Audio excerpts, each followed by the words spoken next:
the double signs. People switching until also comes through. This comes through. So it's how is that coming back through? Yeah.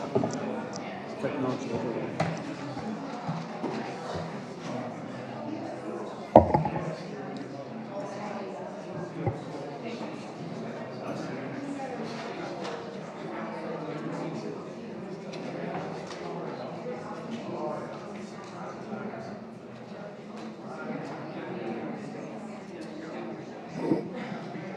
Good evening, everyone. It is 5:30 p.m. on Tuesday, April 28th. I would like to call the Committee of the Whole meeting to order. Deputy Clerk, please call the roll. Trustee Orth? Here. Trustee Whitaker? Here. Trustee Fowler? Trustee Gallen? Via phone? We'll get to you, Todd. Hang on. Trustee Yedis? Here. Trustee Elfman? Here. President Mendrick? Here. As you just heard, Trustee Fowler notified the village clerk that he is out of town this evening for work purposes. He has requested to attend the meeting via phone. Trustee Fowler, can you hear us clearly? Yes, I can hear you clearly. Thank you. I recognize the voice of Trustee Fowler, and we have a quorum present in this room for the evening. Are there any objections to Trustee Fowler participating remotely? No. Okay, hearing no objection, Deputy Clerk, please list Trustee Fowler as present by phone.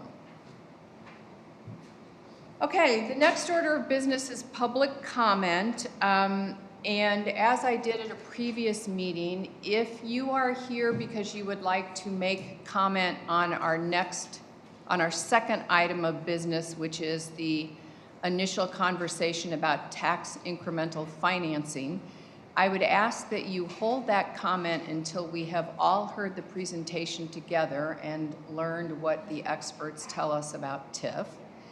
And we will have ample time for public comment at that point. If there is anybody who wants to comment on anything else right now, I'm happy to ask you to come to the podium, give us your name and address, and address the board.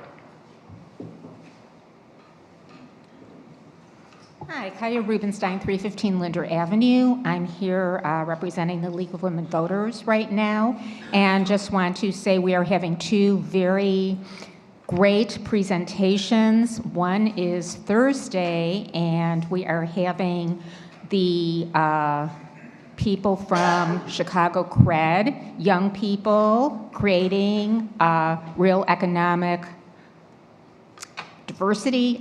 I always forget what the D is, and I didn't write it down. But anyway, people can still sign up for this. It's a luncheon and a lecture, well, a talk. And you can come to the luncheon and or to the presentation. It's 11 to 1 p.m. It's at our own North Shore Senior Center. We were very lucky to get it. Thank you, Peter Tyer. You probably know him, a lot of you. And I'm going to pass these around, and you can copy information if you'd like to register. Then the second item, and this is something that is going to be at the Winnetka Library in the Lloyd Room. So there's very limited space. Professor, and let's see, he is the co-director of Loyola University Center for Criminal Justice. He is presenting, and this sounds very professorial, but he's going to be answering all of your questions, everything you want to know about the Illinois Safety Act. And people are always asking about the Safety Act, and he will clarify lots of information for you. Tuesday, May 12th, 7 to 8:30 p.m. in the Winnetka Library Lloyd Room, and you do have to register. You must register because it's a small room, but it's very important. And as I said, he will answer all of your questions. He is an excellent speaker. Thank you very much. Thank you. Anyone else on a topic other than TIF that would like to come to the microphone? Sure, Don, come on up.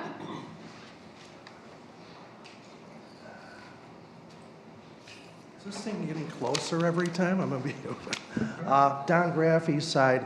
I just want to say, it was a blast last Thursday night for the caucus meeting. Beverly Smith and the Northfield caucus last Thursday.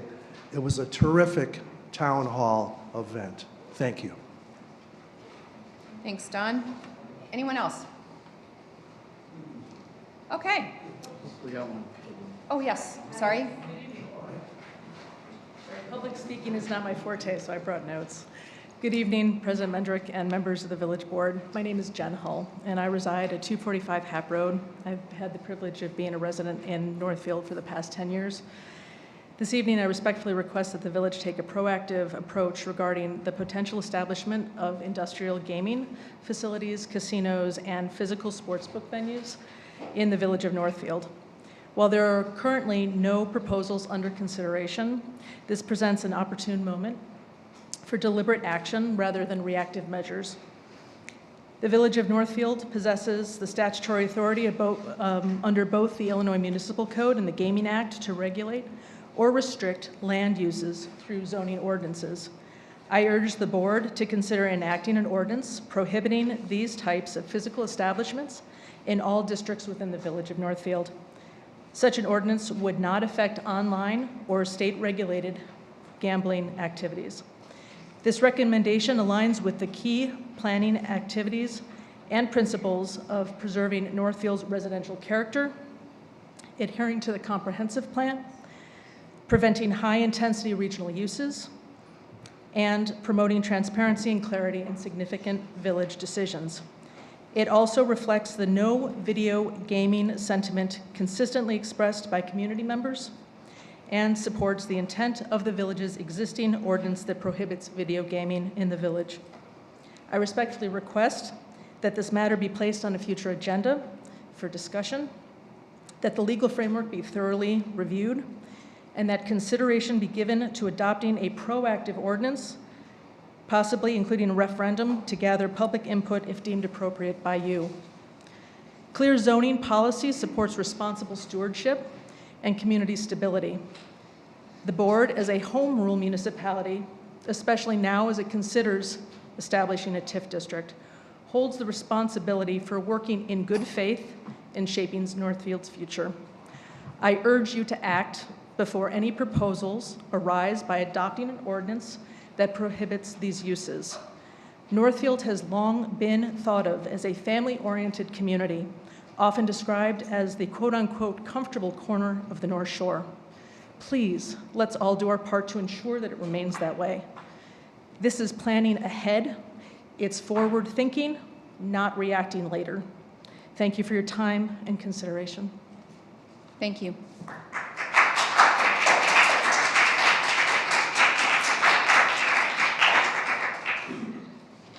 Anyone else at this time?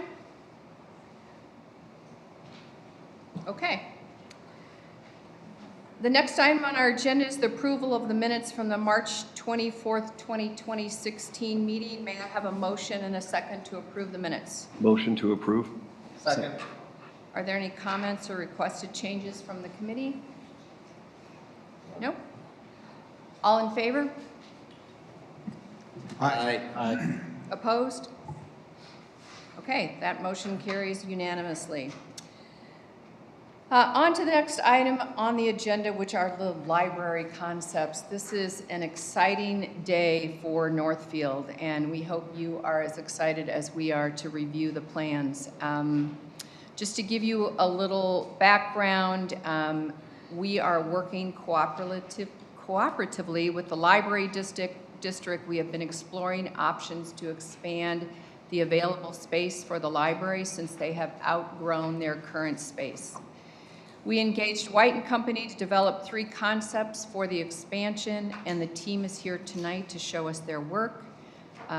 Lisa Schmidt is the principal at White & Company, accompanied by her colleagues Steve Dillon and Brittany Brophy, and they are here to make the presentation. So welcome, and thank you for being here. Thank you. Good evening, everyone. We're really excited to be here. It's been a little bit of a adventure for us over the past several months. Our team has had the opportunity to not only develop the concepts, but get to know the library even more. and the village and the needs that you guys are looking for to develop this site. We started this past fall doing a conditions assessment of the site to make sure that what we were looking at, that we were educated on all the considerations to take into as we design, the 3 different concepts for you. So I have here tonight Steve Dillon, our lead designer, and Brittany Brophy, our project architect. To answer any questions, we're going to let Steve go through the design concepts, and don't worry, he's going to run through it a little bit quick, but we can always back up and rewind as needed. Okay. Thank you. Steve, I don't think it'll be a problem, but you do need to speak into that microphone for the Absolutely. people at home. But you can make it, there you go. A little bit easier for me. Yes. Can everyone hear okay? Again, as Lisa said, thank you, everyone. Anytime we start can you adjust that, please?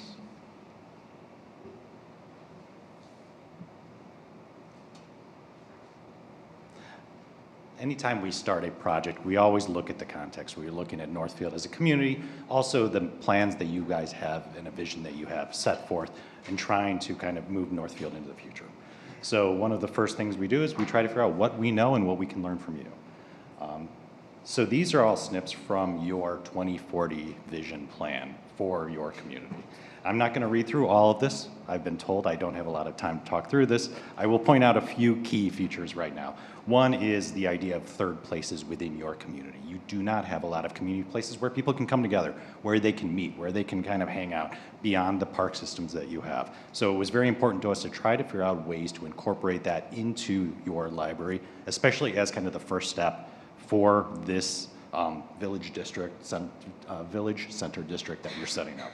The second thing is that this is the opportunity. This is one of those first steps. When you look at it, it sets the tone for everything south of here along Hap Road. So we want to set a progressive but visionary idea for what this could be. Not something that settles, but something that actually sets the tone for what can happen as far as densification, as far as activity, as far as energy that happens in your village district. Now, what we see of and I apologize, Monica, we're going to talk poorly about your existing facility. The existing library, quite frankly, is hard to find. It's hard to see. Nobody really knows it's there. And quite frankly, it doesn't look like a library. I'm sure when you say library, people look and they think you have small windows, it's hidden by trees. It's right next to a very tall power tower. Now, we can't get rid of the power tower. As hard as I tried, they told me no. But I think there are ways that architecturally we can make this a place where it doesn't feel like you're going to a library that's in a parking lot next to high tension lines. Can we all agree that that's something that we want? Now, so let's talk quickly about potential schemes, and then I'm completely able to answer any questions you have. So the first scheme we looked at was a one-story scheme, and you can tell by the size of kind of the program that we're working with that it fills a lot of the site. So what we wanted to do is create a place that when you're in the library, you're connected to nature, you're connected to the area around you without feeling like you're trying to read a book right next to the traffic on Hap Road or looking at a power line. So what we've done is we've taken kind of the triangle and carved out areas where you can create gardens and things to look at from the inside of the library without actually being completely exposed to the area around you, which although Northfield is nice for the most part, this particular site has a little bit to be desired. And so this is what it looks like as a kind of computer rendering from the view up top. And you can see that the existing library actually remains in this and it gets reclad and incorporated into the rest of the building. And what we've done is we've connected all the spaces of the library across from north to south with this taller piece that is kind of what we call a lantern or a beacon, something that you can actually see from a distance as you're traveling down Willow, up Hap, and then can be lit at night so people know that there's something going on here. But it also is a nice way of bringing natural light and provide wayfinding within the library itself. There's another view looking from you have the Village Hall on the right, you have that great parking lot for the big box store to the left. And this is what it looks like standing at the corner of Hap and Orchard Lane looking to the north. You can see it has a nice scale. It actually fits in quite well with what's there, but it also provides kind of outdoor areas that kind of break up the mass a little bit, but also provide gray spaces to look at from the inside. And this is a view down that lantern kind of front, standing in the middle of Orchard, looking to the north. And you can imagine people running across and connecting and going back and forth between the kind of different departments in the library, all the while being able to appreciate natural light. And if you imagine that lit up, and maybe the ceiling is a mural or something that actually signifies the idea of what Northfield means as a community. This is the site plan. As you can see, the red area in the middle, that is the existing library. There is the entry plaza down there to the left, and that's part of getting into that third space idea. Probably not moving quick enough, so I apologize. So the second scheme actually is a two-story scheme, where we tried to actually provide more public space on the site. And what we've done here is we've created a plaza to the west and actually landscape that. So when you're in the library and when you're approaching the library, the landscape actually hides the power lines and things. So it actually feels like you're in more of a natural area. But it provides a much bigger outdoor space and third space for people to come together, whether they're going to the library or not. And so from this view here, you can kind of get the sense of looking north on Hap Road. And what we really like with this one is the fact that you have the masonry band at the bottom, but you also have this larger roof that's clad in wood. So it actually at night provides a great sense of warmth and lightness that you can really signify kind of the civic nature and kind of what's happening inside. And people can really imagine what the library is like from the outside. Here's a view down kind of this two-story kind of lobby here, and you can see the brick to the right and the roof above. Here's the plan. And then moving quickly to the third. So this one is a bit of a jump. I'll just say that right now. So when we're talking about providing a gateway to the new center district, when we're talking about the scale in the third place, we really wanted to actually literally make a gateway. So what we've done here is we've actually provided a scheme where you're connecting the crosswalk at Willow and Hap with a landscaped path that weaves all the way through this site, which the library then bridges over. So you have the library to the upper right, you have the library above, and then the post office is actually almost a separate building in the lower corner. What's nice about this is when you're in that exterior space, you're away from the parking lot, you're away from the power lines, you're actually in a whole new kind of space. It's actually an outdoor space that people can appreciate, they can spend time in. It also gives you a protected place for families with kids that you don't have to worry about kids running into parking lots or out on the Hap Road. But it's actually a space where you can meet, where you can hold fairs, where you can do pop-ups. There's all sorts of opportunities here. But what it really does is it actually starts to create that gateway from a pedestrian standpoint, and also to signify kind of some bigger thoughts about what could happen south of here along Hap Road in Northfield. This is a view down that. So this is looking south, and you can see the library bridging across, and that might be a reading room. It might be a spot where you can actually have the fireplace and chairs where people can read a book being in the canopy of the trees. So it's another area where you're providing experiences that you don't really have right now that actually could be unique to your community. Here's the plan. You can see, like in the upper portion, that's that crosswalk that goes across Willow, and that's also where the Skokie Valley Bike Trail will connect in. So this actually becomes an extension of that as well, for potentially providing a trail link for that. Summary.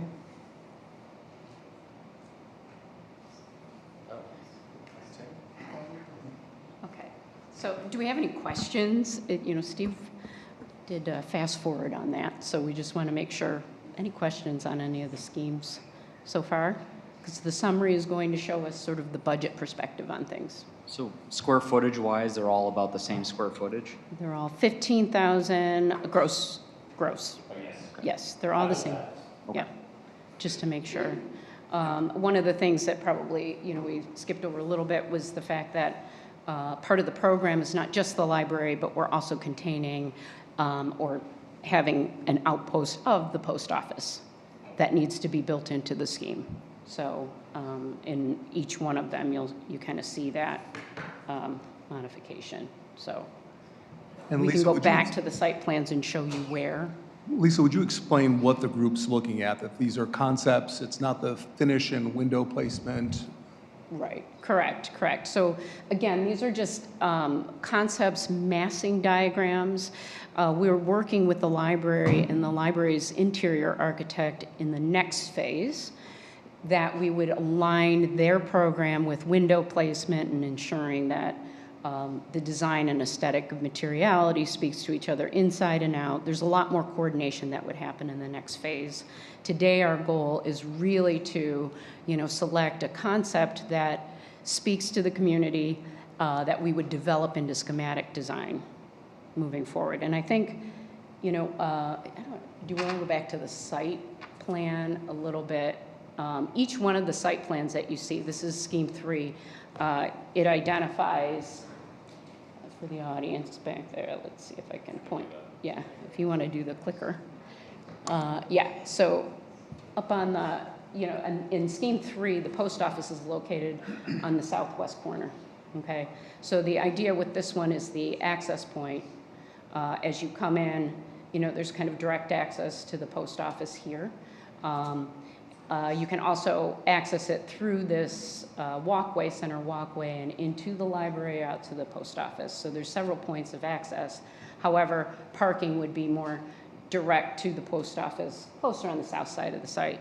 In scheme 2, going backwards, you'll see the post office is more on the north end of the site, where then it's sort of intermixed with the library parking.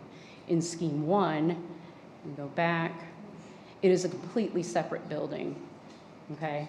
Now, something like this could occur in any of the options, but it's one of these things that we thought this was an interesting strategy to pull the post office out as a retail front, kind of divorce it from the library, if you will, so that when you're looking at it from a parking strategy, you're kind of seeing more the post office patrons up here and the library patrons down in the lower part of the parking lot. So there's different strategies to be taken place with that, but from a site perspective, I just want to make sure everybody understands that the post office part of this project as well. Okay. Does the square footage of the post office remain the same or similar to where it is now? It is, just based on your, you know, lease agreements, we're maintaining everything based on that. Thank you. Mm-hmm.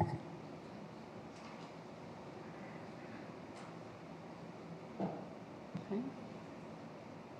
Any other questions? Let's move, wait, hang on. Let's move ahead to the budget. Budget. And then I want to give Monica a chance to say anything she'd like to say. Matt Gallen, because he served on the committee as well, and then we can do some more questions from the public. Okay, absolutely. So from a budget perspective, option 1, the linked garden, the goal with this project was trying to do a little bit of adaptive reuse, consider the existing building in place, and just see from a strategic standpoint if that would be more cost effective than tearing everything down and starting from scratch. And what we found was, you know, we would look at, you know, again, we're hired to do the building shell and core, $5 million for that cost. The site work is about $1 million. General conditions is also $1 million, which is, this is the cost to construct the building, okay? To hire somebody to actually build the building for you. This particular project, because we're maintaining the existing building, it would have to be constructed in 2 phases, which extends the timeline of the construction. We're looking at 15 months here. So the total cost is about $7 million for that scope. And option 2, because we are, in this scheme, demoing the whole site and placing the building, we're shifting it to the east, closest to Hap Road, in order to get the most efficiency on the site.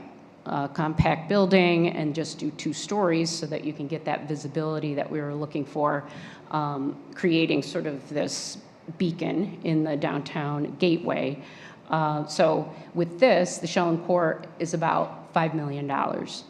The site work is a little less than the first option at about $900,000, and then general conditions is at $750,000. Total cost at $6.65 million. The reason why the general conditions goes down is because you're building the building in 11 months and in 1 phase, all at once. There's an efficiency with that. And then in option 3, we're looking at shell and core condition of about $5.8 million. This is because we're doing a larger second floor. The structure is a little bit more complex. And then the site conditions, as you can see, compared to the first and the second option, the site is pretty extreme. We're looking at developing a landscape walkway for the community to connect the north to the south and through the village center. So that's kind of the cost of establishing a very well-defined landscape site. And the general conditions is about 800,000. It's a little bit less than option 2, or I'm sorry, a little bit more than option 2 because it's an additional a month or 2 of construction time. The total cost for this would be $7.9 million. So as you can see, 1, 2, and 3, each one is kind of, I say your middle option 2 is where we're hitting 6.65. That's your lowest cost. So when we assess this, thinking that saving the building, part of the building would be cost effective for you, we're finding that it really wasn't in the end, because we're recladding everything and working with existing conditions. You can also run into some unforeseen conditions that can sometimes cause construction delays. So that's why, again, it's 2 phases, longer construction time. Okay. All right. Hold that thought. Matt Gallen, you've been involved in this committee for a while, so any thoughts that you wanted to share? Yeah, I mean, I can just say that the working group was really impressed with all 3 options. We were just blown away by them. The third option really, I think, is the one that the group fell in love with. It accomplishes so much from the library standpoint and the village's standpoint of creating that place where people want to go, where people can assemble. It's the gateway to the downtown, the connection with the Skokie Valley Trail. It checks all the boxes. So I think that's the sentiment of the committee. Monica obviously has the perspective from the library, but that's sort of our overarching thought. Okay, thank you. Monica Dombrowski is the executive director of the Winnetka Northfield Library District. Oh, okay. Spontaneous public speaking gets you applause. Yeah. So I know you've been conversing back and forth with your interior architects on these 3 schemes. Are there any concerns that you have right now with any one of them? And then you can tell us, again, which one you guys fell in love with. From our architect's perspective, 2 and 3 both have a lot of really good merits. My board president and my other trustee and I who were involved in the project, we liked number 3 for the reasons that Matt mentioned. We think that it provides more of that grand kind of gateway to a redeveloped downtown Northfield that keeps its charm and sense of place and community, which is what we all love about it. There are things to work out with any of the designs, but nothing that would be a deal breaker. Obviously, the current library leaves a lot to be desired. We've been doing everything that we can with that site for almost 52 years, and the community deserves more. We've been saving some of our money to help make this project happen, and we're excited to be able to give the community something that they really deserve, which is a true community gathering space. Thank you. Thank you very much. Okay. Trustees, any questions for the architects at this point? Anything that you want more clarity on? So on option 3 with the post office, so the entrance to the post office would be under the second story. That'd be the way to get in. I'm trying to... Correct. Because in my mind, one thing I'm thinking about is traffic flow, right? So post office is going to be most people coming in and out quickly, right? They're going to be there, well, depending on how long the line is, probably 5-10 minutes, and if it's Christmas time or whatever, right? So I'm trying to think of they would basically park on that south end and be able to walk right in to that. Versus some of the other designs, one thing I worry about, if the post office on the north end, you're gonna have longer parkers kind of on the south end, and then people have to work around that to get to the post office side, which then has kids walking through a parking lot, all the other things that go into that. But so that it's just the one entrance for the post office from Correct. that side. Okay, where the red arrow is basically? Okay. Cool. Okay. Anything else from the trustees right now?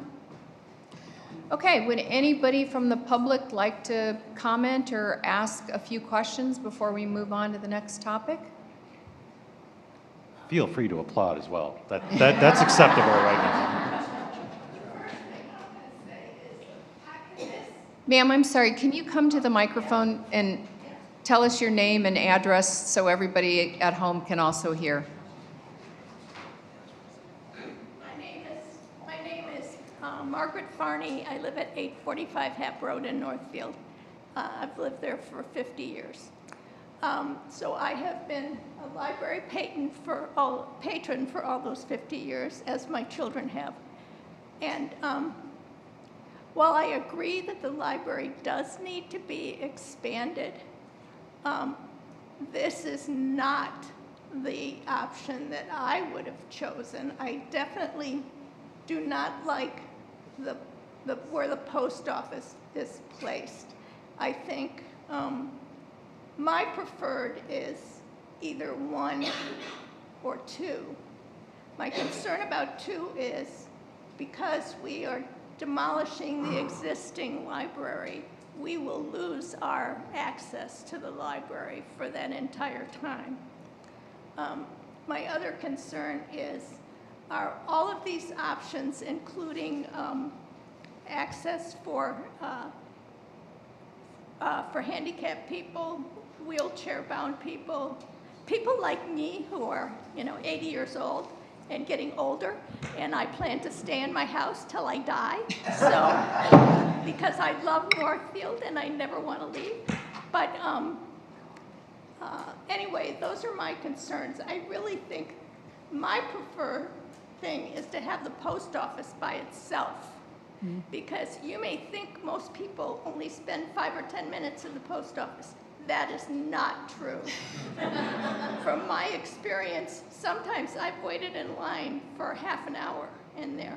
Okay. And sometimes there's no parking at all in the post office lot. So we need spaces for the post office as well as for the library. So let me try to, Thank you. we don't always get into question and answer, but the current concerns you brought up are good, and I want to make sure we get the right answers out there. Number one, ADA requirements are not just something that we can ignore. So yes, they will be ADA compliant entrances, sidewalks, everything that goes along with that. And elevators to get to the second floor? Yes. Okay. Number two, the accessibility of the library. I don't want to speak for Monica, but I believe we're talking about a way to have a temporary facility here in Northfield during the construction. Yes. So you would not have to go to the main branch. Still TBD on those details, but yes, we would have something that served the community. And was there a third question in there? Oh, I just want to know, is on option 2, where's the post office on option 2?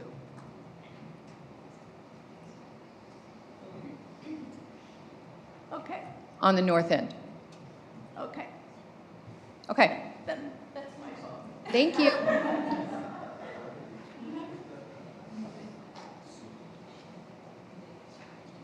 Greetings. Hi.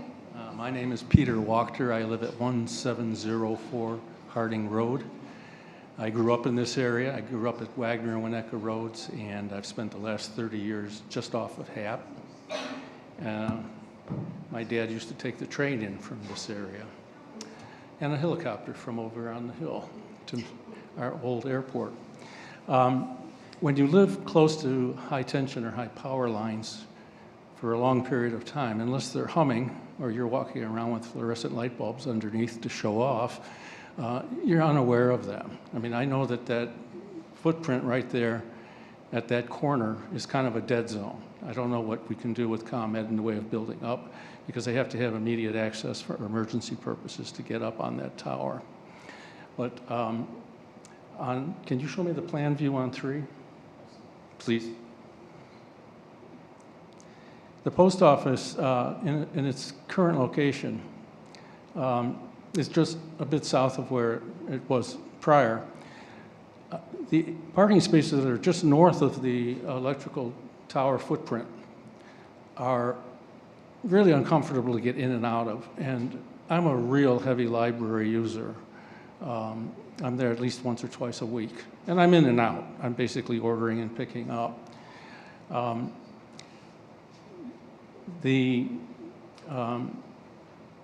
The amount of time that one would spend at the post office, at the library varies a lot. There's an awful lot of in and out. The only time that there's long-term parking in the library is during events. And there's a lot of really good events. And then, of course, the post office during Christmas is a complete nightmare. But that's true of every post office. May I see the plan view on 2, please? No, go to the first one then, I'm sorry.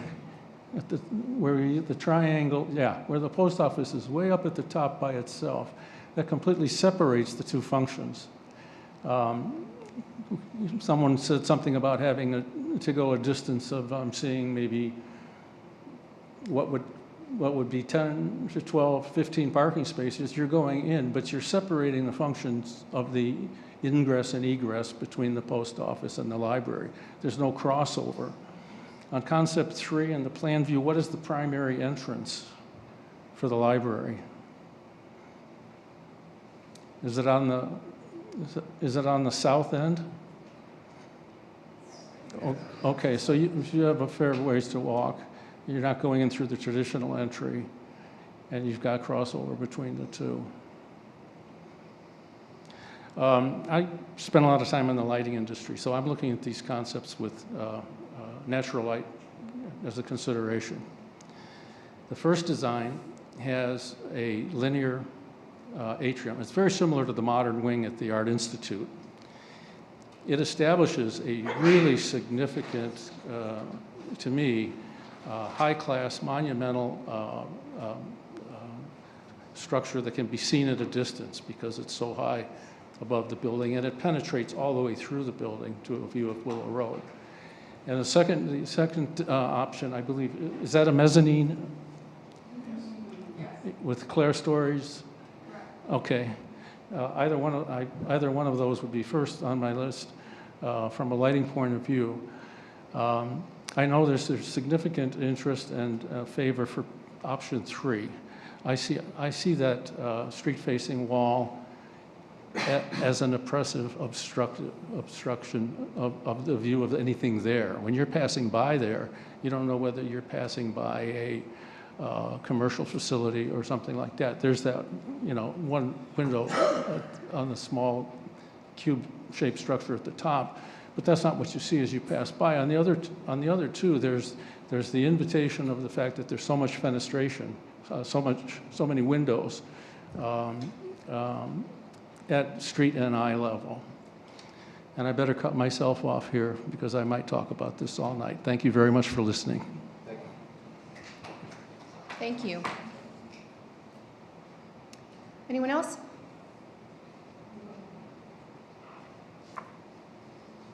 Kim Worth, 1655 Orchard Lane. Just have a few questions.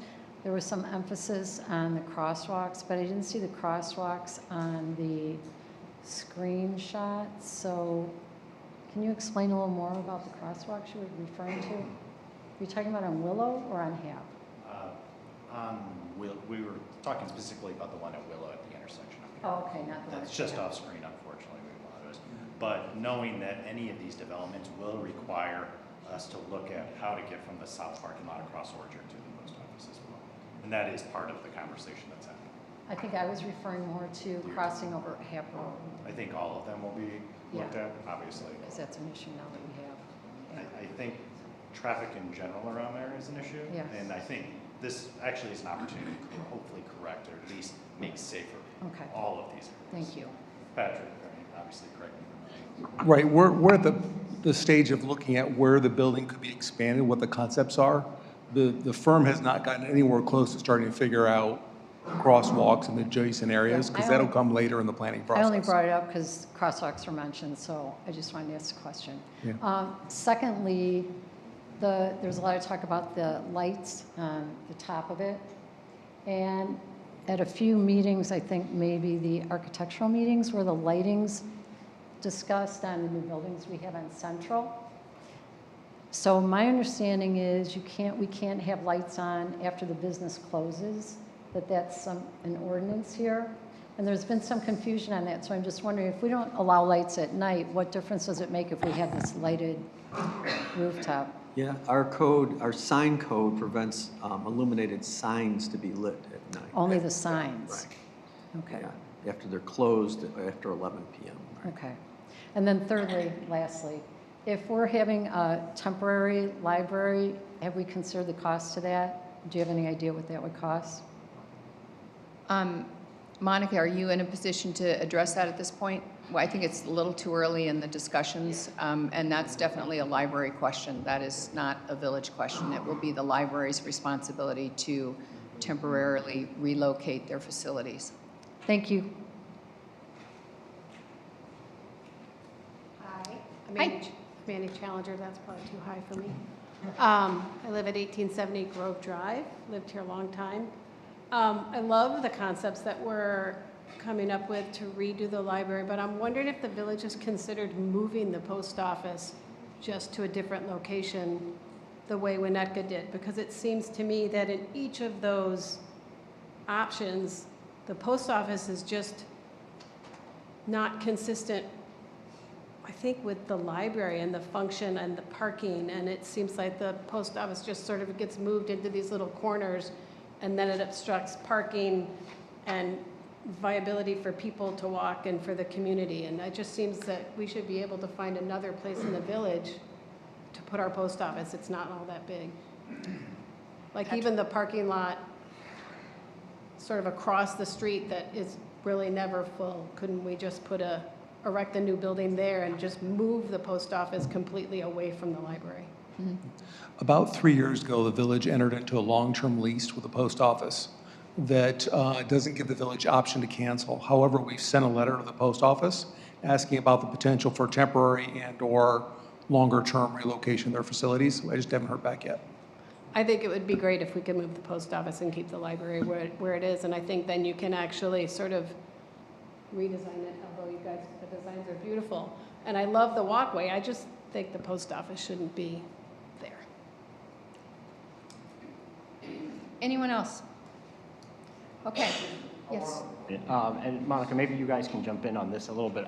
One issue with option one, I think, was about potential for the library programming to grow, and that based on where the beacon was sort of separating the two sides, limited sort of long-term growth. And that's something that the working group sort of thought about when we were going through all the options. So I don't know if you want to speak a little bit more about that part of it, but I just wanted to bring that to everybody's attention.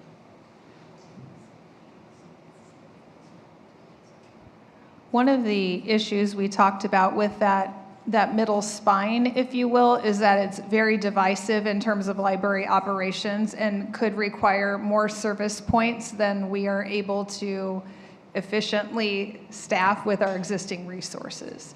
So we liked that idea, but that would require probably 4 service points. We only have 1 now, and we're planning, we need to have 2, is what we can afford with our budget. Okay. Thank you. Yes, Kathy?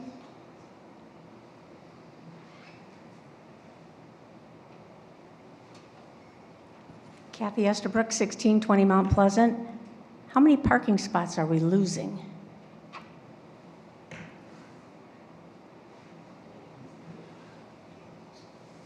It depends on the scheme. So none in scheme 1. Actually, you're gaining spots because you will no longer have the area for the parking, the garages that are there, because we're taking the garage function away from the site.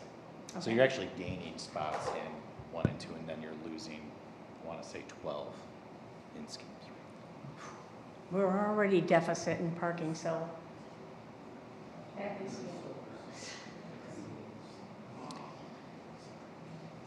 Don, you're going to be the last comment, and then we have to move on to another hot topic. Don Graff, my stage name is Dewey Decimal. My wife goes to that post office all the time to drop off letters and bills and stuff. She never uses the post office boxes south of there. Whenever we used to do that, we couldn't get the water bills to be sent to the proper spots across the street. Example 3 does not show a quick in and out for people that want to just drop off something. Is there an option to get something where is there a way to get an entrance on the west side by using number 2 or 3? Okay, thank you. I think that's, Yeah, that makes it very specific right now, but we can take in, but all these things would get studied as it develops. I've seen the team from White and Company taking copious notes as everyone talked, and I know that these things will all go into the next iteration of these designs. So thank you, everyone, for providing input. What I'd like to ask the board now is if we can coalesce around a scheme so we can move this project along, hearing that the committee and the library in general was in favor of option number 3. Does anybody have any comments we'd like to make? Are we okay to move this along that direction? It's pretty clear the library modernization group has put a lot of thought into this. They've worked with the architects. I think there's things still to be teased out, and I love the idea of exploring more lighting options and what that would look like. How to make that a welcoming corridor, I think, is a great idea. But I think clearly the homework's been done. A lot of effort's been put in here to improve this. So I'm fine with it moving forward. Okay. All right. Then we will move forward with Tom. Anything you wanted to add? No? Yes? No? No, my concern is with where the post office is. I think it kind of detracts from the front of the library. Ideally, it would be at the northeast corner of that property, and having 2 different spaces would be ideal. But you know, tying in that corridor with the designs of number 3, it seems to be the most doable. And as the committee said, Trustee Gallen said, you know, really ties in everything that we've been striving to work for. So if I could do it my way, it would be different, but the way that what they've done is fine. Okay, then we will agree to move forward with scheme number 3. I think that this next phase also gives us more concrete opportunity to have a conversation with the post office and the federal government about that building. As you can imagine, it's not the easiest thing to call them up and say, hey, how about if we move you? But we're going to continue to do that, take into consideration everything everyone has talked about here, and looking forward to this partnership with the library district. So thank you, everybody. We will now move on to the next item on the agenda. I think we have to do a little bit of a PowerPoint adjustment.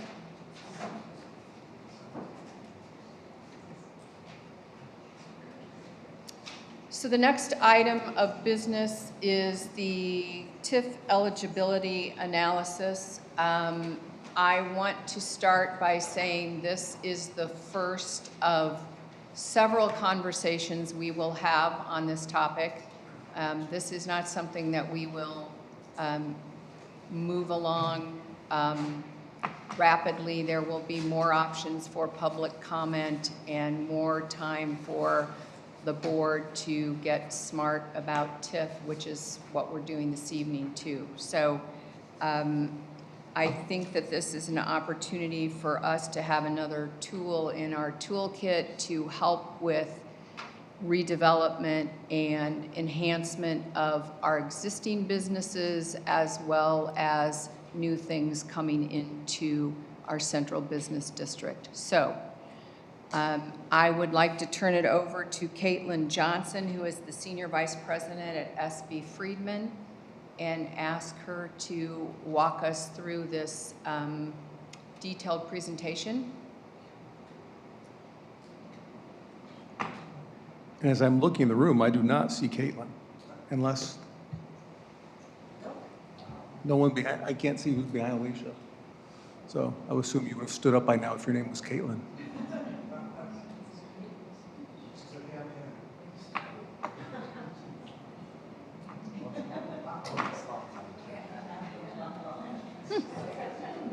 I see no one here.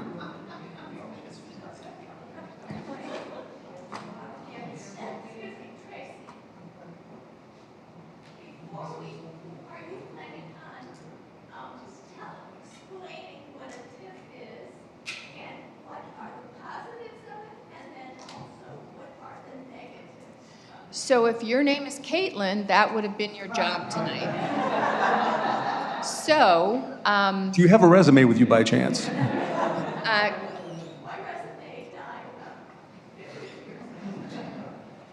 I'd like to take a pause for just a couple of minutes while we canoodle about what we do next, if it's worth making a phone call to her or we have to reschedule this. So just give us a second, please.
Our consultant has been found. The good news is they were frequenting one of our restaurants in the village, so they're on their way over.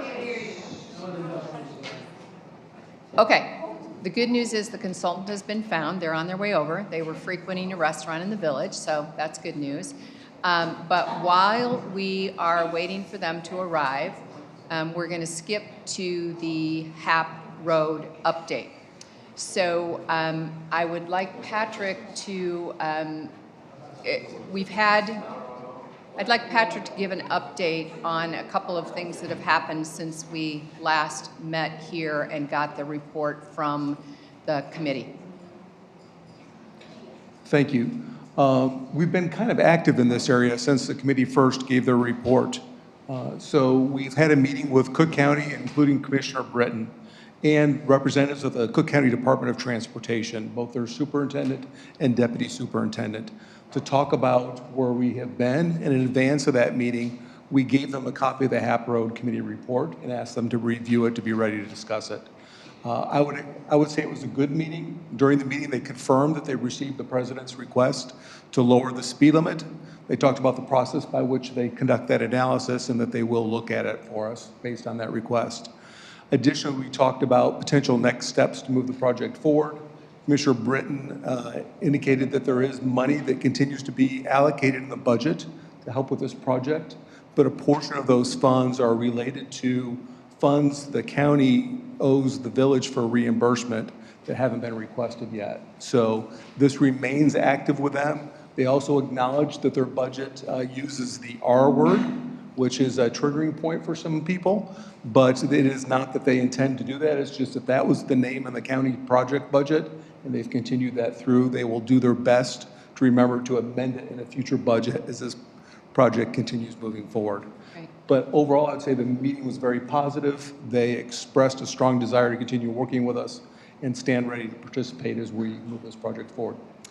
And one other thing we talked about with them was the opportunity to do some beautification and enhancements, which is one of the things that came out of the committee report. And we asked if there was a way that we could cut through some of the red tape of dealing with the county, where you make a request and about 17 or 18 months later you get a yes or no answer. So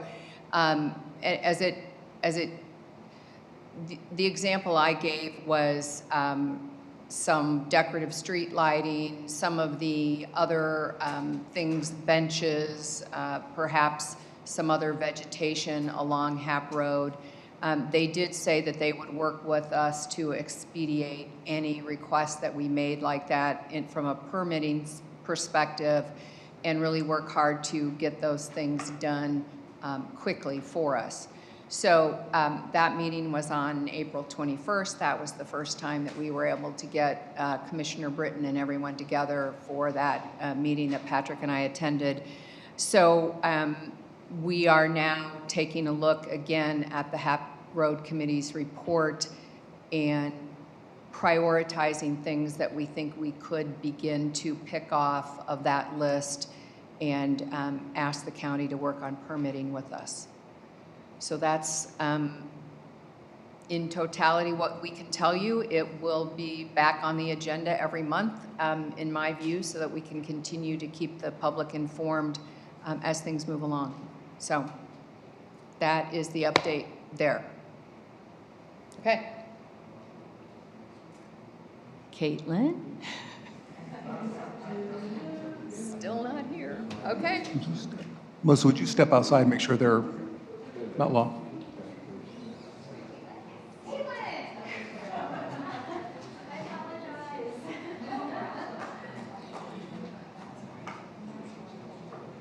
Okay, so I would ask you and your colleagues to catch your breath and join us at the microphone. Melissa, I think, has your presentation set up here. And I do apologize, we thought it started at 7, but that's the regular board meeting, so Okay. apologies.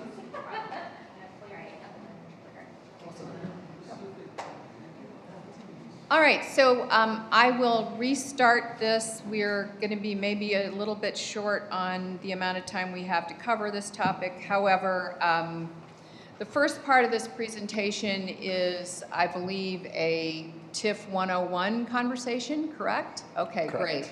And then we will get into some of the details of the findings of the group. So, I'm sorry, I don't know your name. Hi, Nice to meet you all. My name is Tony Canepa with SB Friedman. Okay. Apologies for the delay. and the Yeah, miscommunication. make sure the microphone is up high and you stay close to it. Yes, ma'am? Okay. It's not just you, so everybody who's speaking, please try to speak into the mic. Thank you. And Yes. I also would, the audience could keep their conversations to a minimum. That also distracts us up here too. So we'll all try to hear everything you have to say. So go ahead, please. Hello. So we're here to talk about the Tony Canepa. Tony Canepa. It'll be on the next screen. Nice to meet you all. My name is Tony Canepa with SB Friedman Development Advisors. We're here to talk about the Village Center redevelopment project area and our preliminary eligibility findings for the district. Our firm, SB Friedman Development Advisors, is a group of urban planning and economic development consultants. We work kind of across the country doing a range of disciplines for the public and private sector, including special district designations. I'm joined here with Caitlin Johnson and Whitney Thomas. So we'll start with a little bit of a TIF intro. TIF, tax increment financing, is a flexible public-private economic development tool that is used throughout Illinois and around the country.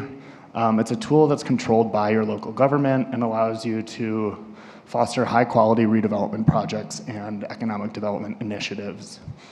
The purpose of TIFs generally is to eliminate blight in districts of your village. It can foster economic development and enhance the tax base in the long term. It works by capturing incremental property tax revenues from a defined geographic area, and it remains in place for up to 23 years after it's created. The way that TIF works is by freezing the base property tax value of properties within the district, and then collecting the incremental value growth over the 23-year term.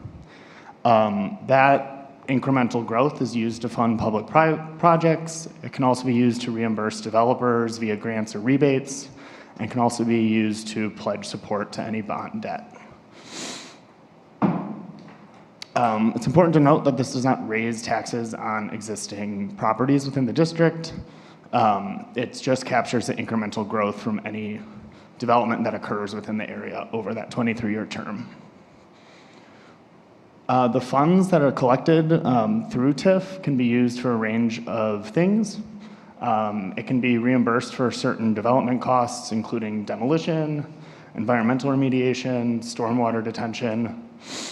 It can be used to rehab existing buildings, but it cannot be used for new construction costs. So it can be used to improve existing properties, but it can't be used for ground-up construction of new ones. But also importantly, it can be used for public infrastructure projects, and then also to reimburse for soft costs through the development process. So it's also important to kind of talk a bit about when to use TIF. So as these funds become available, it's kind of up to the village to decide what this assistance tool should be used for. For public projects like parks or streetscapes, it's important to note only to use it if there are sufficient TIF funds available to pay for the project, and then also make sure that projects are supporting local goals and objectives of the TIF plan. For projects that are public sector or private sector projects, it should only be used for developments that contribute to your public policy goals, and also to projects that would not be feasible without it. So projects should pass the but-for test. There are common misconceptions about TIF. It does not increase your property taxes for existing properties, and it doesn't divert money from school districts. They will continue to receive the same tax revenue as before the TIF.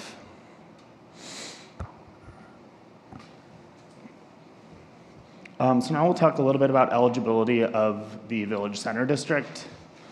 We identified 141 parcels for the proposed redevelopment project area, or the RPA. It generally includes sub-areas that are identified as the Village Center and your B3 zoning districts in downtown Northfield. It's 141 parcels. about 108 acres, and there's about 78 primary buildings located within the district. Currently, these properties have a range of land uses, including a couple vacant parcels, commercial parcels, industrial parcels, mixed-use parcels, some open space, public uses, and utilities and right-of-way. Can I ask you to go back for just one Yeah. second, please? Is everybody clear on the area we're talking about here? I mean, I know this is the first time the public has seen this, but this is, I want to make sure you've all had a chance to look at this and you know exactly what we're talking about. So it's the north frontage road all the way down to the properties, the industrial property that butts up against the railroad tracks and the senior center at Harding Road. So just want to make sure everybody's clear on what we're talking about. It also includes the east side of the expressway. So, okay, you can go on from there. Thanks. Thanks. The east side of the expressway, can you be more clear on that? Are you talking about the salon? Correct. It's up to Yes. that next roadway, which is not labeled on there. Across the street from the entrance of the Forest Preserve. So for eligibility, that eligibility of a TIF district in the state of Illinois is based on state statute. So the area does have to qualify under some specific criteria. There's two paths for any improved parcels within the district. If there's a finding of a blighted area, 5 of these factors below need to exist. If there's a finding of a conservation area, only 3 of those factors need to exist, but also over 50% of the primary structures and buildings within the TIF district have to be over 35 years of age. So if you have age plus 3, it counts as a conservation area. If you don't have age, but there's at least 5 of these factors present, it's considered a blighted area. Our methodology in determining eligibility included parcel by parcel fieldwork, documenting external property conditions through fieldwork, review of data for age and property value from the Cook County Assessor, CoStar, and CMAP historical area imagery. We also reviewed documents provided by the village and Cook County relating to building code compliance and the condition of utilities within the district. We also looked at recent private investment in the area, the village's comprehensive plans, and we took all this data to compile and map all potential factors to assess that the distribution of these factors was throughout the area. So these areas do have to be found to be meaningfully present and distributed throughout the entire RPA rather than just in pockets. So for the improved parcels within the RPA, we found that it does qualify as a conservation area with about 87% of all buildings over 35 years of age. 4 of those 13 eligibility factors you saw on the previous screen were present to a meaningful extent and reasonably distributed throughout the improved areas of the RPA. And those are deterioration, lack of growth in equalized assessed value, or EAV, inadequate utilities, and then the presence of structures below minimum code. As far as deterioration goes, we found that 103 of the 126 improved parcels exhibited signs of deterioration. This includes both surface deterioration, so anything you see on public and private infrastructure, streets, sidewalks, etc., alligatoring of pavement, potholes of pavement, and then cracking or crumbling curbs and driveways. It can also include building deterioration, so if there's cracked foundations visible, missing and deteriorated mortar, brick, and siding of buildings, as well as gutters, roofing being deteriorated, and water damage. For lack of EAV growth, we found that this was area-wide for 3 of the last 5 consecutive year-to-year periods, both with EAV lacking growth less than the village, and then also it did not keep up with CPI. Therefore, property values within this district are not growing at the rate of the village overall.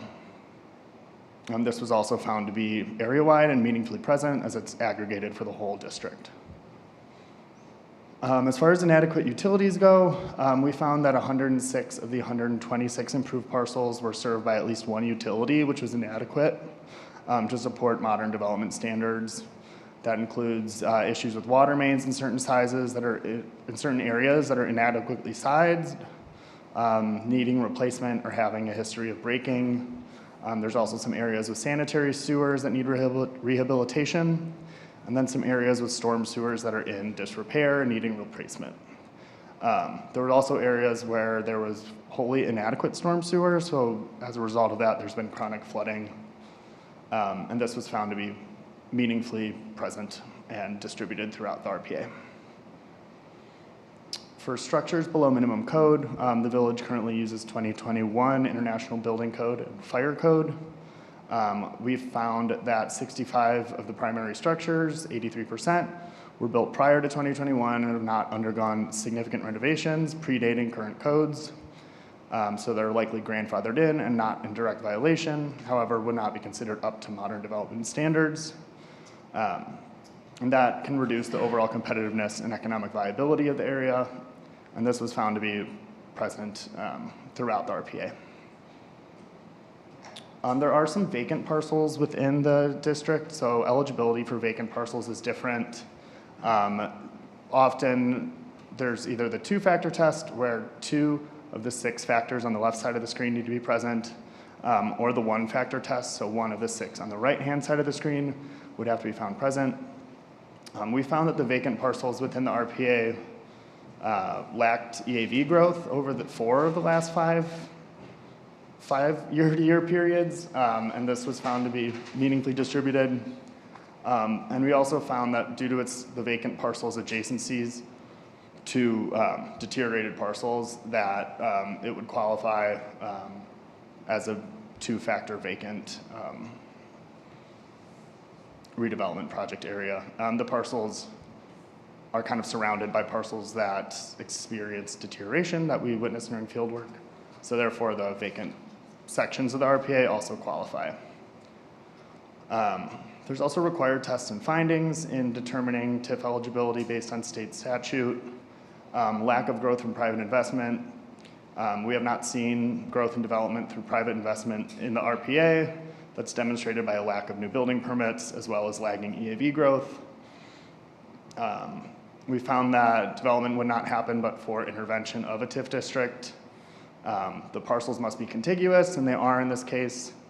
The land uses that are promoted in the redevelopment project area and TIF plan will be aligned with Northfield's Vision 2040 plan. And then the village is also certified that no more than 10 occupied units, housing units, would be displaced from the creation of the plan. We'll be working on the next slide on the public approval process.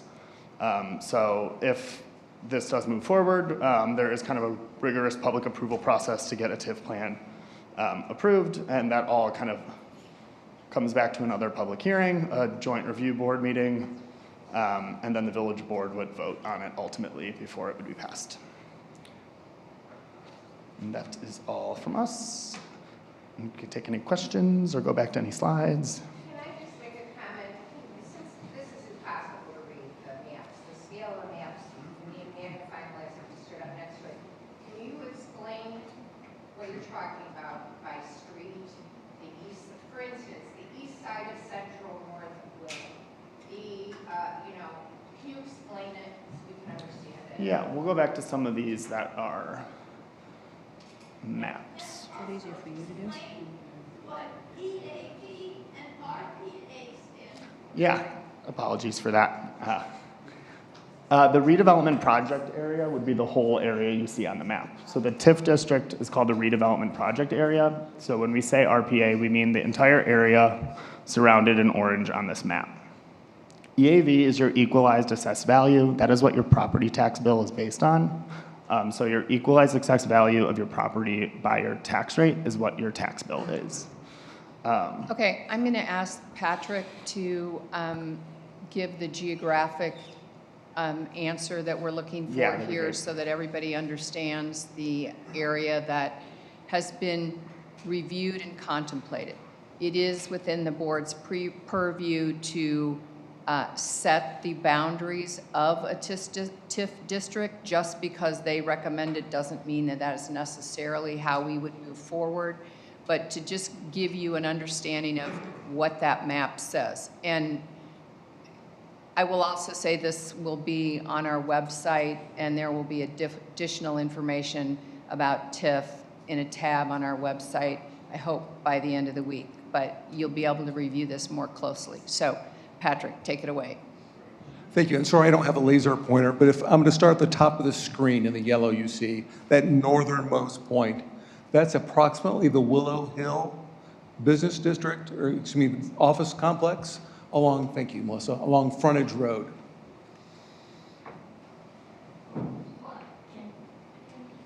And we'll make that bigger here in just a second.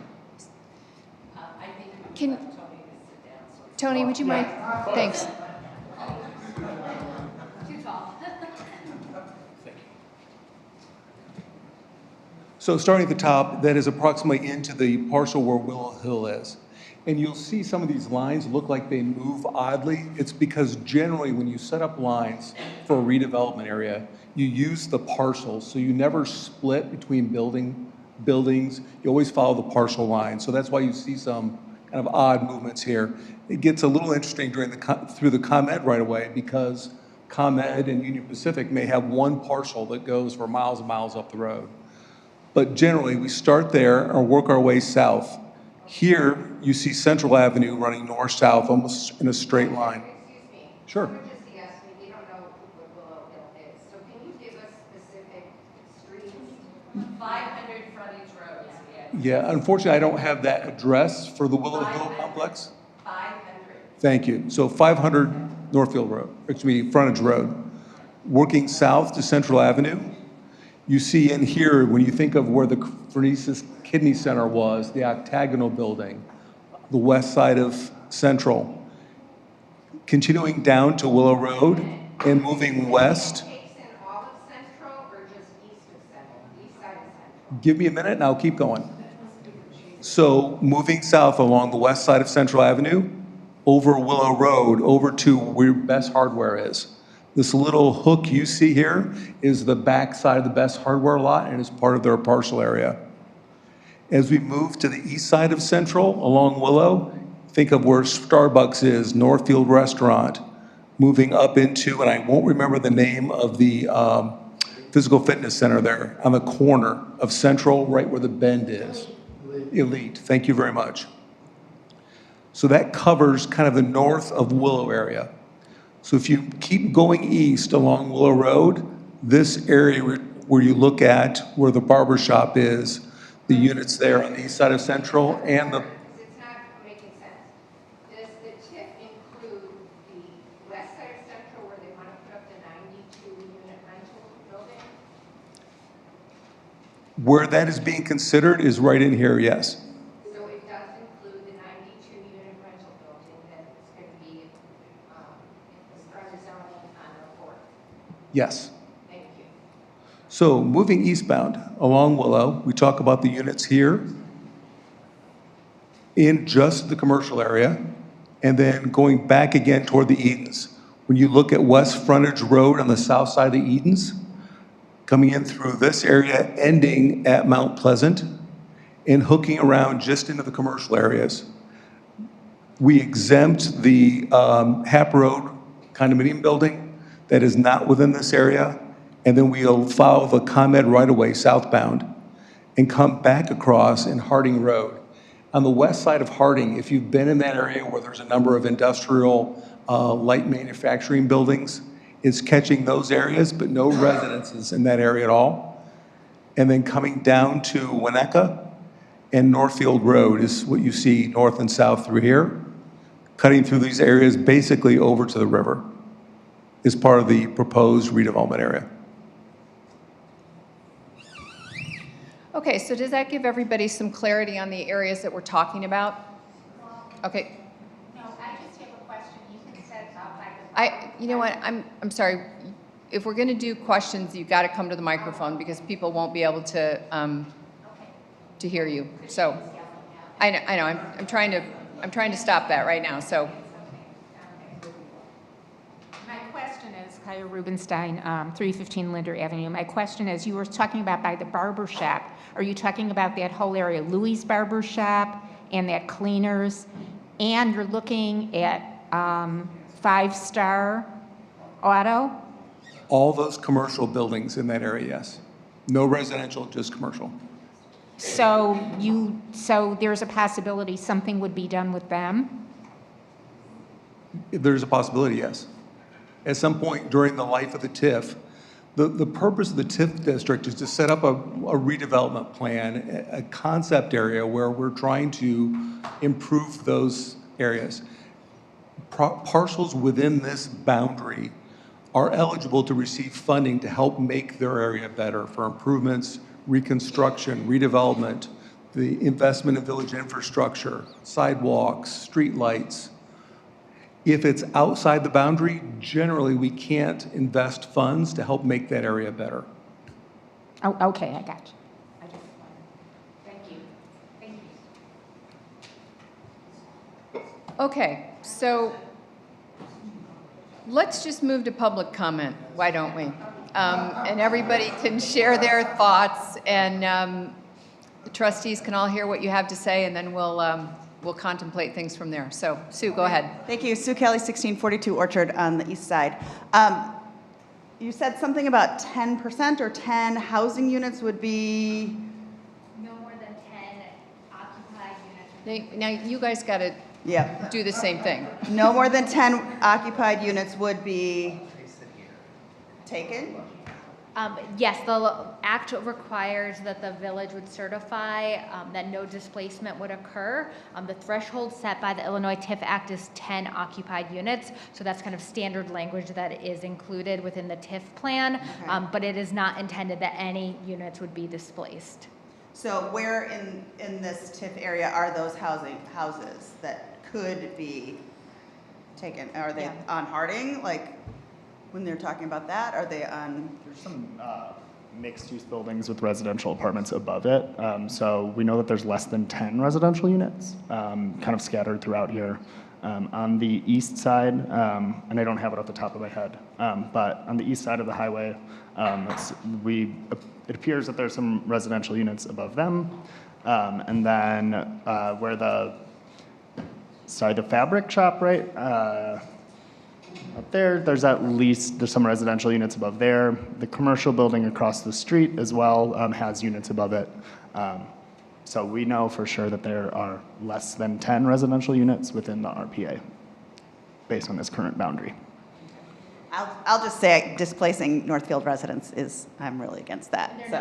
It's not intending or certifying that displacement would not. But that possibility, I think you guys need to be really careful about that.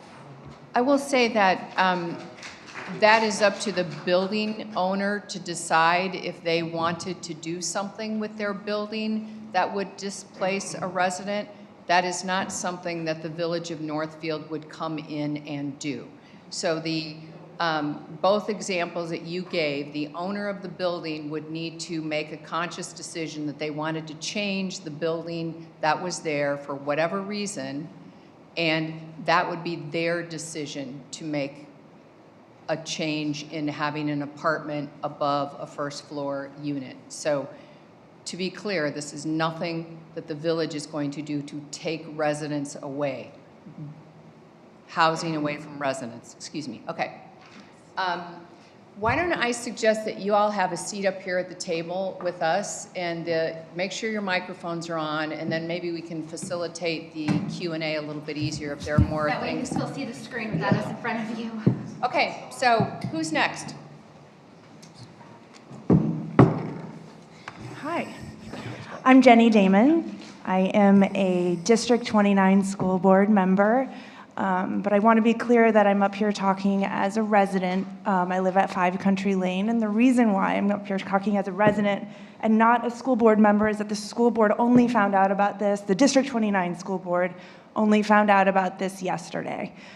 So I would love to ask that the village be proactive in involving the school districts in this conversation.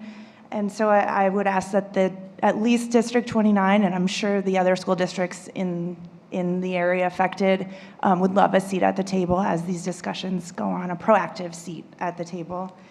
I believe the second slide, I think there was some incorrect information that I would really love for each trustee here to research on their own. If you could go back. We don't have the clicker. Wait, we do. Thank you. Yeah, it was this slide about school board, about school districts and not being affected by a TIF. I really don't think that's true. The incremental part of the word of the acronym TIF refers to the increment of the property taxes that will go towards development projects rather than the schools. So schools will continue to receive property tax revenue based on the EAV at the time the TIF was created, but we will not be able to capture the growth that we have been able to capture over the years. So I want to be real clear that I don't believe that is not the right slide, but I want to be real clear that I don't believe that's correct information, that the school districts will not be affected. And as I know that we are looking at adding more population, which means to our town, which means more kids in our schools, the last thing we need to be doing right now is reducing the funding to our public schools. Okay. Anyone else?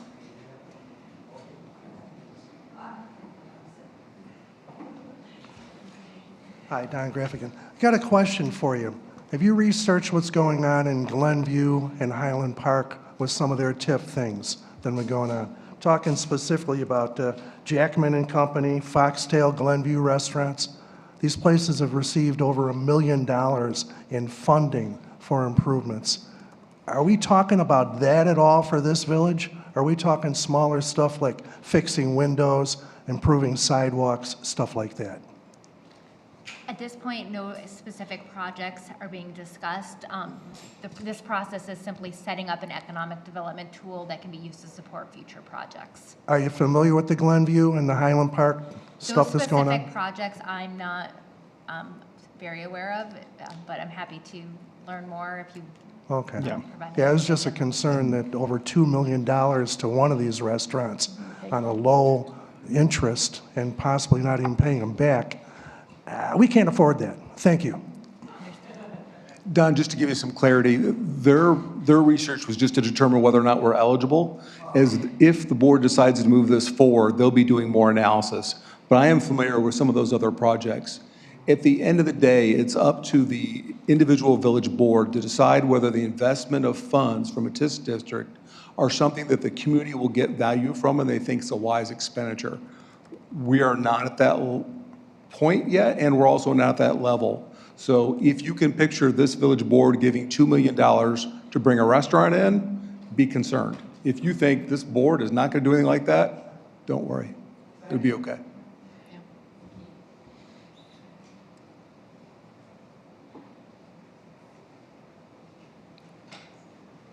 Kim Worth, Orchard Lane. I guess I just need more education on this. I've heard of TIFs being used all over the city of Chicago, the west side, the south side, areas where there is indeed plight, right? I mean, after listening to you, I know you're just doing the project for us, but it sounds like we're living in the ghetto. That was really a dismal representation of how I feel about Northfield as a whole. So I guess I just need more clarity. It seems like we have a lot of developers that have been interested in coming to Northfield lately. And I know Sue brought up about residences, and it sounds like you're not going after any of the residents. That's great. But I'm more worried about the existing businesses here that are in the strip malls, and they worry, that someone's going to come in and redevelop them. And if they have some assistance, then what's to stop them from being more aggressive coming at them? So I think if I was a small business owner, should that be a concern of mine? You want to? Okay. I think the important thing to note here is that this, as I said at the beginning of this presentation, this is not about displacing businesses who are currently in our community. We would like to continue to enhance them. But the reality is that we are about to celebrate our 100th anniversary. And so we have infrastructure that is almost that old, that can't support development really of any kind without a huge expenditure on behalf of the village. We also, again, what we are trying to do is enhance what we have. And anybody who owns a home would not go 35 years without making some repairs to their buildings and facilities. So, you know, there are some small business owners here that might be able to speak to how expensive it is to make facade improvements. We're trying to give everyone an opportunity to look at their buildings and see what they could apply for as a possible tool to help them develop their own spaces. Yes, there are places in this community where we may be looking at redevelopment. You know, I would say that the corridor south of north of Willow on Central is one of those corridors. But this is not about taking over small businesses in Northfield. It's about enhancing what makes Northfield great, adding to it, and understanding that there are so many people in this community that want a gathering place, they want more walkability, they want safety. I understand all that. They want restaurants. But I'm just explaining to you Yeah. why this board is taking this up and why it's a concern. So I want to be clear with everyone that that's what we're here to do, to talk about TIF. It is a tool that can help us get the things that the people in this community say that they would like to have. So a lot of these small businesses, they don't own their properties, they rent. I understand that, and it's an opportunity for them to go to their landlord and suggest changes that they've been wishing for that their landlord hasn't been able to afford to do. So there's going to be a little bit of both in this combination if this board chooses to go forward. And I guess just in closing, does the community have any say in how it moves forward, or is this completely up to the board? It is the board's decision to make the next step on asking SB Friedman to begin the redevelopment plan. It is the board's purview only to decide what properties exist in the TIF district. So as an example, the building where Wintrust now exists and the building to the west of that would not be included in the TIF district because it's new construction. It doesn't have the same issues that some of the other areas in our village have. What happens next? They outlined on the closing slide, there is a public hearing that has to be had. There are several steps along the way and more opportunities for the community to become educated and to share their views. So yes, this is a process. Tonight is simply asking the board to move to the next phase of the research and development of a plan for a district. Which is why I asked the questions. Thanks. To get Good. educated. Perfect. I think my name's Mike McIntyre, 370 Thackeray Lane. I think it's great that you're looking at all options to figure out, you know, how we can improve the community. The only thing I'm going to suggest is that as you consider this, is to have some type of criteria in terms of how you identify the area that has the most need and share that with the community so that we're all working off the same page as you go forward. I think that would really be helpful. Okay. Hi, Annie Challenger, 1870 Grove Drive. A couple questions. I'd like to know the downside of TIFs, and I don't know that anyone's spoken to us about why TIFs might not be beneficial to our village.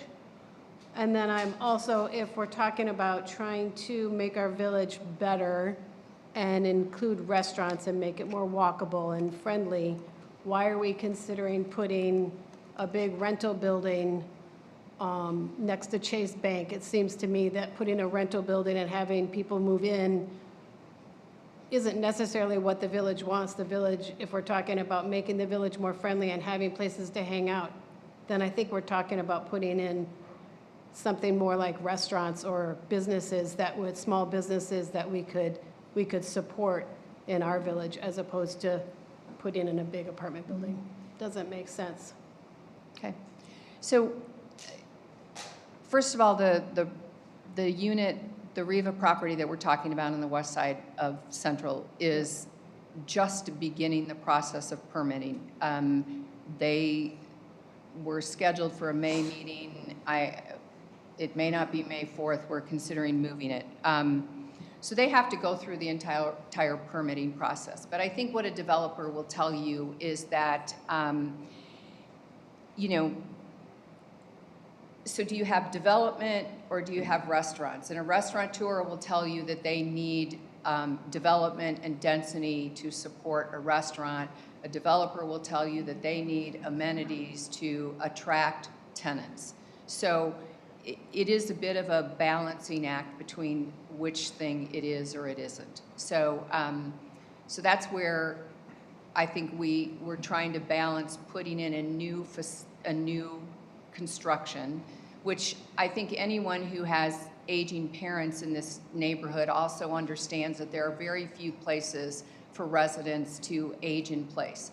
If you want to be near your grandchildren or you want to be near, you know, the rest of your family, but you can't take care of a two-story home anymore, this is the kind of housing that across the North Shore isn't really available. So it's nice that a developer thinks this is a good location to serve not only Northfield, but other communities around our area. So then going back to your other question, the downside of TIF. Patrick, do you want to take that one? Sure, there's a couple that first come to mind, partially depending on, I would say, your perspective. From the village perspective, there have been TIF districts where villages have entered into agreements with the developers where the village has borrowed money through the TIF district on the promise of paying that back. And the agreement with the developer didn't have a provision in it at the time that said, we're not going to pay you if we don't have the increment, if we don't have the money to do it. That would be an example of where a TIF district did not work well for the community because they missed a piece of their agreement that protected them against having to pay these 5-10-year costs because their agreements weren't set. So that would be one thing that kind of first popped to my mind when you asked that question. The other would be from the perspective of the school district. And I won't go too far into it because it's really complex, but when you look at levying taxes, and a school district levies, say 3%, and that is the tax cap for that particular year, the school district gets 3%. Whether there's a TIF district or whether there's not a TIF district, they get what they levy. But districts that are tax capped, meaning they have that ceiling, will often levy extra beyond the cap, just in case there's new property development in town that is not subject to the tax cap. For example, if somebody divided their lot, built a brand new home, that new home is considered new property because it was never on the tax rolls before. The district, if they levied 4%, would get 4% from that property's contribution and 3% from every place else. A TIF district is very much like that, where the board member mentioned the district doesn't get their new property. That's what they're referencing. So they'll levy 4% when the cap's 3%, hoping to get new property growth. For us, when you think of our business districts, has there really been new property growth in a couple decades? For the most part, not really. However, the residential areas around us have grown. So that's the part for the village board to kind of noodle through of, but for this investment and trying to make this area better, will it grow on its own? And history is telling us it really hasn't done much. So if we want to jumpstart that and bring some benefit to the community, do we put the TIF district in place, knowing that at the end of the district, the districts, school districts, park districts, all get that increment at the end. They just don't get it incrementally as the years go by. Sorry, it was a little complex, but did it make sense? The other thing to add on to that is that at the end of the 23-year period, all of that incremental growth that occurred because that TIF district is in place is considered outside of the tax cap and as new property for the overlapping taxing bodies that are tax capped. So that's a huge benefit at the end of the 23-year period. Just to add on to what Patrick was saying, the upside of a TIF district, it's a powerful local economic development tool. It's one of the only few tools that are available for the village to support development in their commercial districts. Best case scenario, the tool is implemented successfully. We see new growth, lots of property values increase, and at the end of the 23-year period, that gets shared among all of the taxing bodies because of how the village invested in the community. Worst case scenario, the district gets established and no developers bite. There's no incentive for them to come develop. Property taxes stay where they're at, values continue to decline. So there's really no downside in just the establishment of the district. Where there are additional risks that occur is how you structure deals with developers, as Patrick mentioned. But we're also available to help the village to ensure those safeguards are in place to make sure that the incentive amount is right-sized to the financial gap within the project, to make sure there are performance metrics to ensure the developer performs the way that they're intended to meet the village's public policy goals. So there are various levers that we can pull to make sure that any money that's being used to support private development is safeguarded. I appreciate that, and thank you for the answers. But I would really impress upon the board to please listen to the residents before you decide to take a development project and decide that we all want it, and hope that we work together and that we do it for Northfield and not just for doing the sake of doing it or for whatever. It just should be for all of us. Okay, thank you. Could I ask Caitlin a question real quickly? Sure. So one thing that kept coming up in the presentation, 23 years, 23 years, 23 years. Are we locked in for 23 years, or are there ways to get out? Let's say 12 years in, there's a clause that says this hasn't been working, therefore we can pull it back. Yeah. The standard life for a TIF district, as outlined in the Illinois TIF Act, is 23 years. The village can terminate a TIF district at any time. So if you implement the TIF district and you are successful, you're able to use those funds to invest in public infrastructure. You are getting the outcomes that you need, and you don't feel as if the additional increment is needed to support redevelopment. You can terminate the district early. You are also able to surplus excess funds, and it's actually required by law. Any funds that are not being obligated to projects would be surplus to the overlapping taxing bodies. And again, kind of technical, but that is outside of tax caps. And if I'm hearing you correctly, it can go either way. Wasn't working or was really, really working. Yep, which absolutely. The better, obviously, is really, really working, and we get out early. Okay, thank you. Amanda Alpert and I, 1864 Bosworth, and that was, I was thinking this, because Glenview's had 2 TIFs, and their last TIF closed before the 23 years. In fact, it closed significantly before the 23 years, and so the village could close that out. I don't know if Patrick knows the actual details of the Glenview one, but do you know how many years it closed before? I don't remember, Amanda. But It was noticeable shortening. Yeah, much shorter. And so I would imagine, and I'm sure you guys can figure out, ours, I would hope, would be less than 23. I would think would be less than 23. I think that Glenview, again, had the 2. The last one closed in, 2023, 22, something like that. And I think some of the details on that Glenview one, that again was significantly less, and my understanding from folks at the Glenview Chamber is that it also helped increase some of the taxes that have now gone to tax revenue for the schools. And, so a lot of the positives from that Glenview TIF there's a lot of gains that the Glenview community is getting. So I'm in support as long as there is a very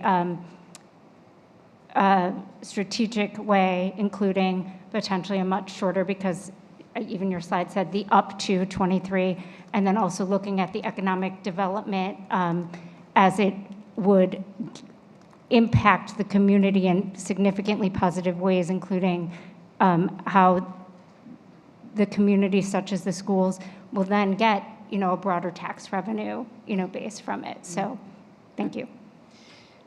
Just for clarity's sake, we are able to, if this moves forward and there is an ordinance in place, we can add language in that ordinance that says at a certain year, let's say 12 years, whatever the year is, that the TIF district is reviewed by the board.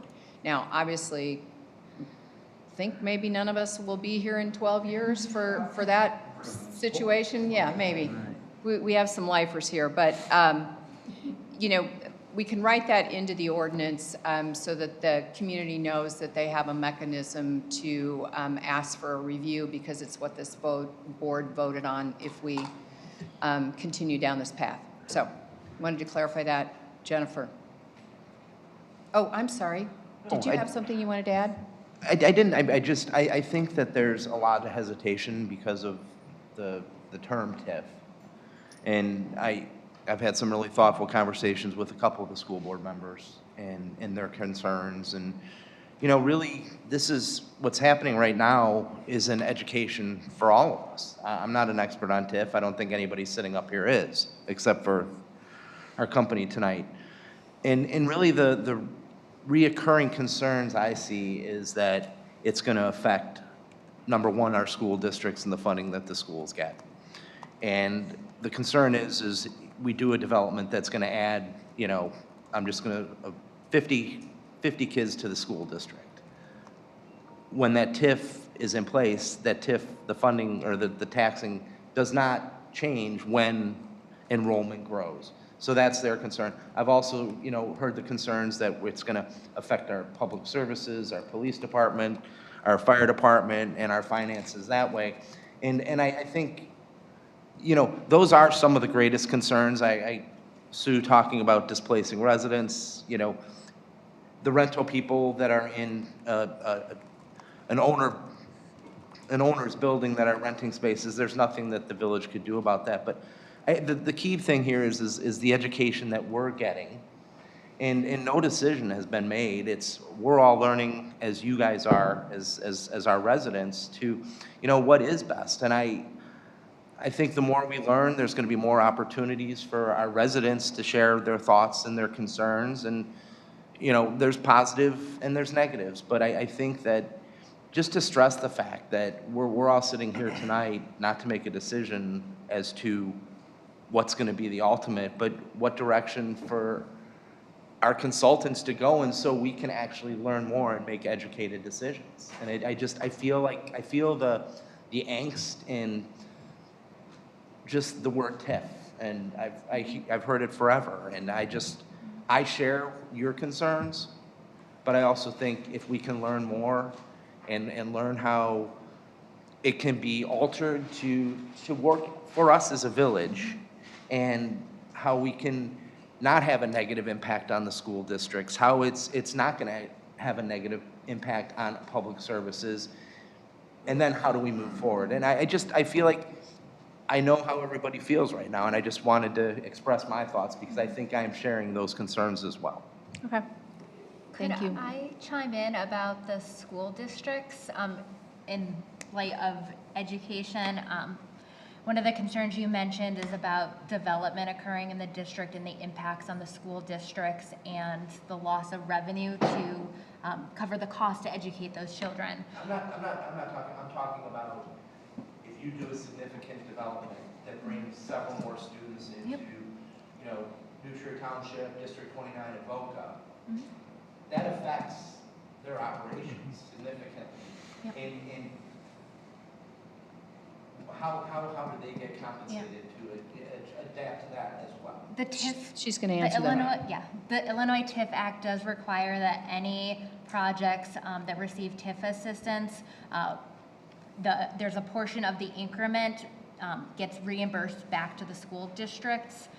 There's based off of operating costs. So say there are 7 new children living in a townhome development, for example, the school district can come to the village and say, we have 7 new children, the cost to educate is $20,000 a year, $25,000 a year per pupil, we need to be reimbursed for that up to the statutory cap. So there are mechanisms in place under the TIF Act that allow for that reimbursement to the school districts.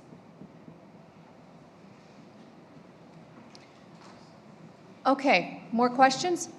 Jennifer, hang on, she went and sat down. I was just getting out of the way. Hi, everyone. Jennifer Zucker. Thank you for looking into this. I think it's really important. I like the way you guys use the term, it's a tool. I mean, I think there's a plan, the 2040 plan, the HAP Road plan, the library plan. We're all looking for ways to make those things real. And this is one tool. And so my question is, as you're exploring this tool, what other tools are you guys looking at? It's my understanding, and I'm not an expert, but there were 2 TIFs in Glenview, but not the downtown redevelopment area. That was not a TIF. I think there were other tools that they used. So my question to you guys is, are there other tools to be explored in addition to, or, you know, if maybe if we don't do a TIF, why aren't those, you know, viable here? Or, so just kind of generally, you know, what else are you guys looking at? And So for local governments, there aren't a lot of tools available to us. Part of what the genesis of this was is we had done a review of the comprehensive plan of the village, that Vision Plan 2040. And in that plan, it looked at what tools were available to villages to help make some of these things in the vision plan occur. TIF district was listed as one of those items. There are other things like sales tax rebate, incentive agreements, things like that, but they're all so small that you really can't make impactful development. And let me give you just an example from what you heard, those of you that have been here most of the evening have heard. The library redevelopment, there was $1 million of site preparation work on that concept. A good portion of that is related to environmental concerns on the site from decades ago. TIF funds could be used if the village board decided to help fund that. But for the village to write a check for $1 million just to remediate a site, whether it be ours or another developer's, is difficult to come by. So this tool gives us the ability to have a bigger fund balance, if you will, in the TIF fund to make good things happen.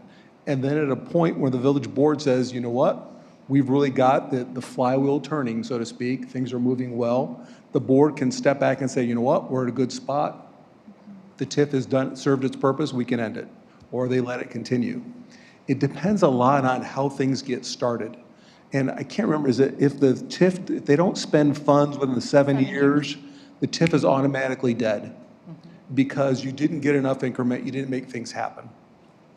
So the goal is for a village is when you start a district is to have some increment that you can start investing, because the hope is that investment begets more investments.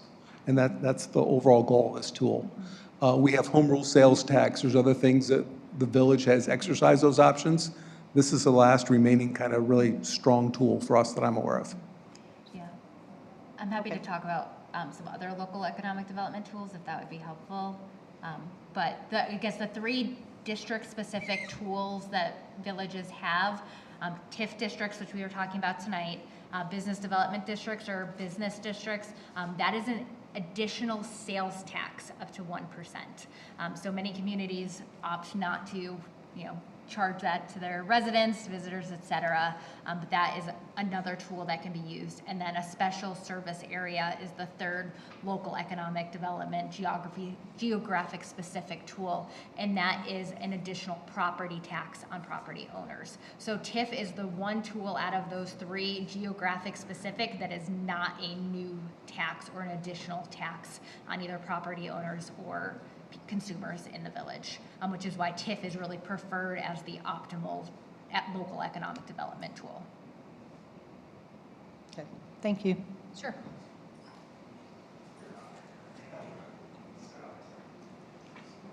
It's the second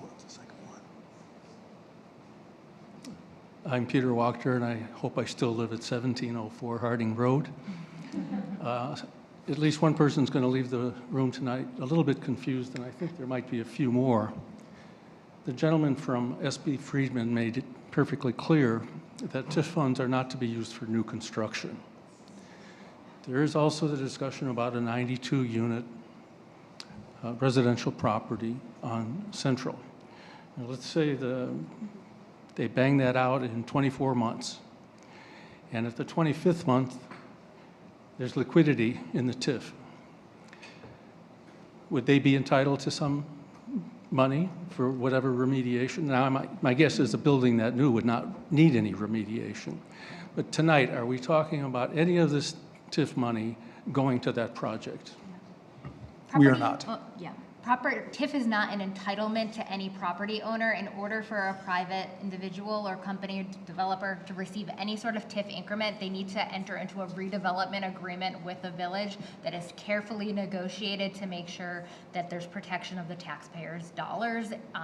So there's been no discussion with that specific property in regards to any sort of incentive. They're not, again, not entitled to anything. And to add additional clarity on the new construction, when we say it's not an eligible expense, is not new construction, that is the vertical hard construction cost of going vertical in the ground.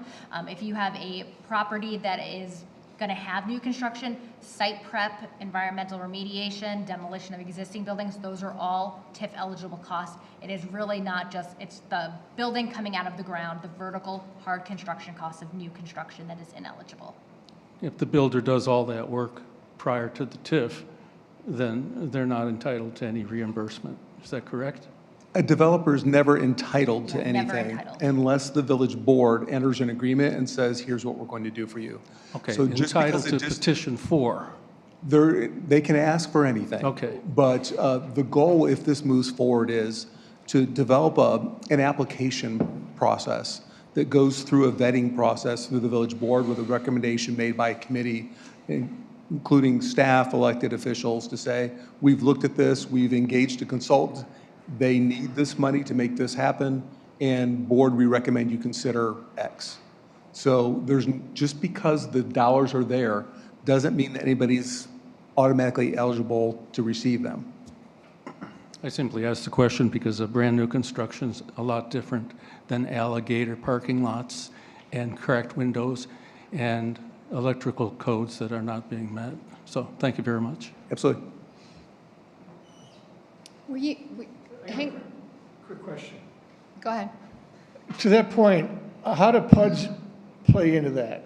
How does what play into Like a planned unit development, how does that, is that the same thing that you would not use TIF for any kind of planned unit development where you've got a special zoning for that? The entitlement process is separate from any sort of request for financial assistance. So those would be two separate processes. Totally separate, okay.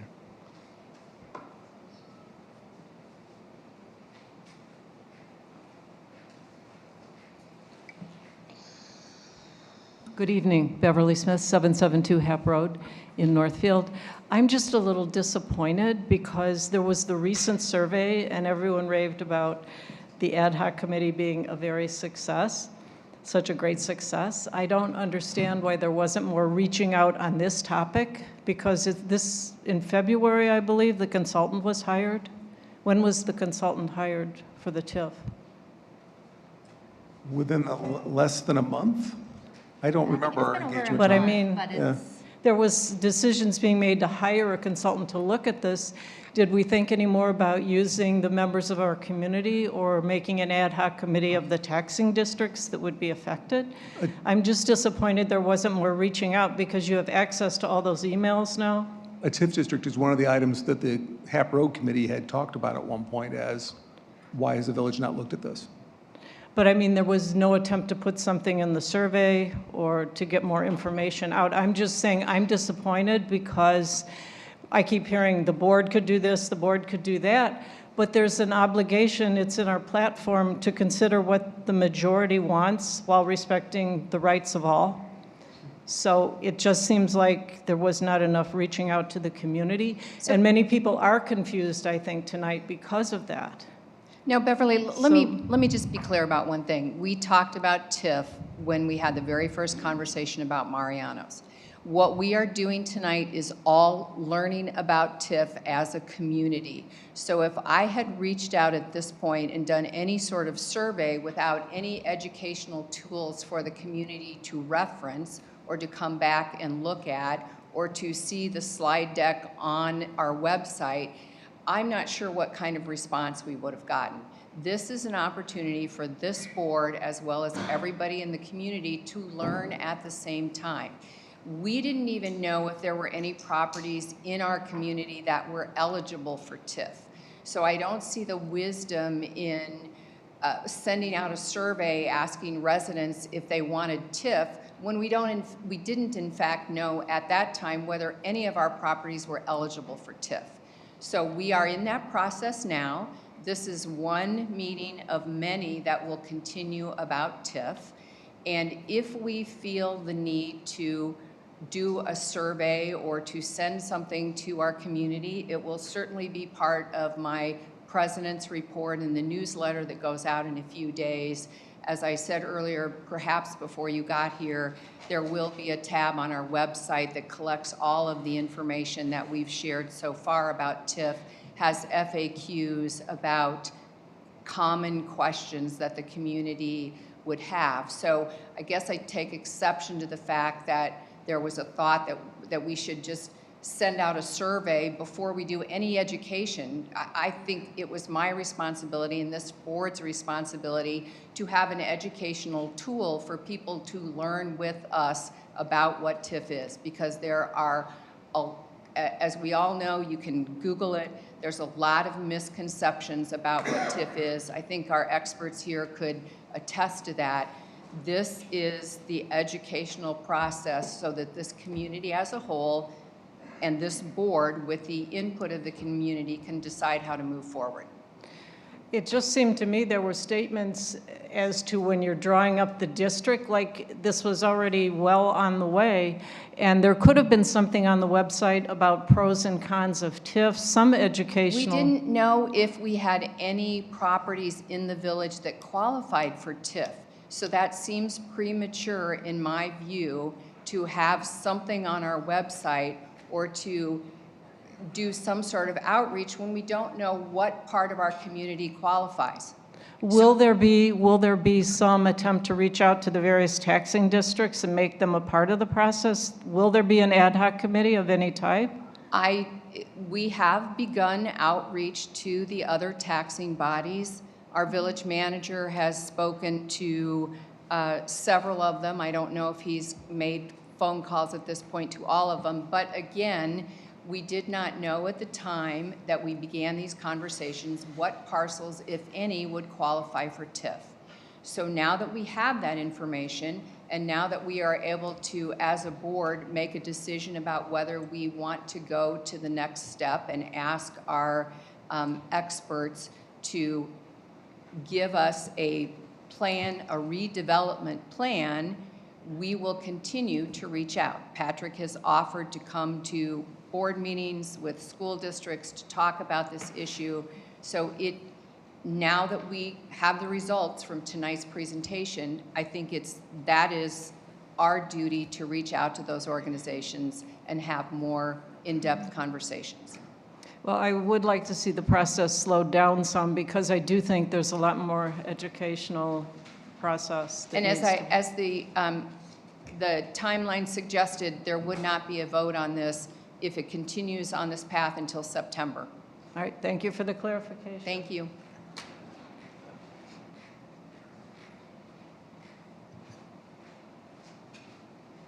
Thank you for your time. I'm sorry. I know everybody's been in seats for a long time. Adults aren't supposed to be in seats for more than 45 minutes, so you guys get the gold award tonight.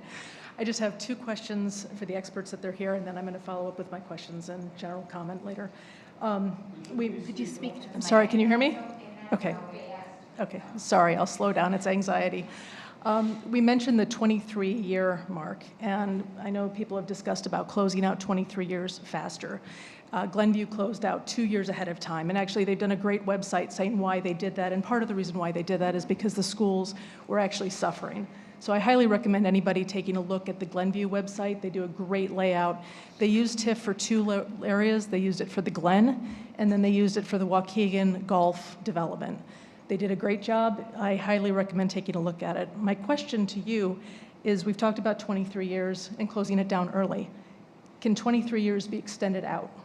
Yeah, the Illinois TIF Act does allow for communities to extend the TIF to up to 12 additional years, so it would be a 35-year period. That does require sign-off from all of the overlapping taxing bodies, and it requires state legislation to vote on that amendment at the state level, and then there would be a local amendment process, and it would be a major amendment that would require a full public process, including involvement of the overlapping taxing bodies, so the convening of the Joint Review Board, as well as public hearings and public comment. Okay, fantastic, thank you. And also, we've talked about schools being potentially impacted, and I know we have talked about step-ups, but can you also speak a little bit to the public works, the fire departments, the police departments? We are a smaller community than the city of Highland Park and the city of Glenview by several tens of thousands.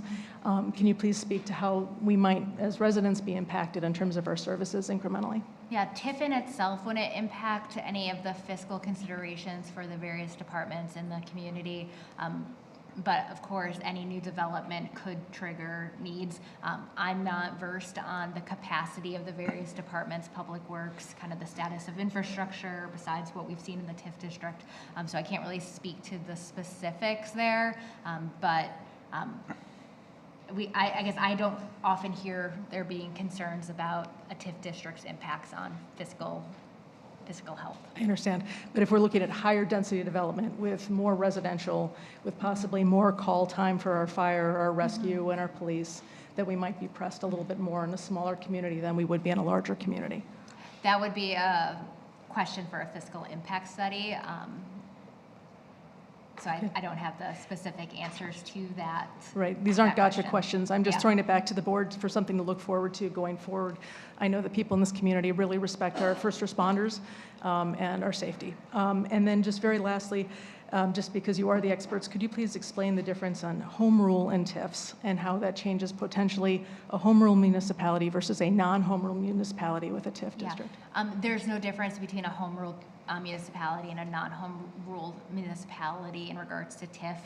TIF is a tool that both forms of government or communities can implement. Is one of the few local economic development tools that non-home rule communities can use. Excellent, thank you. And how does that change also the zoning allowed in a home rule municipality? Home rule municipalities just generally have more rights given to them from the state, but to make local decisions. Great, thank you for your time. Thank you for allowing me. Sure, thank you. I have a question. Yes, Trustee Gallen. The next step would be a redevelopment plan. Did I understand that right? Can you maybe describe generally what that would look like, what would be in it, what we could expect to see? Yeah, the redevelopment plan typically has 3 components.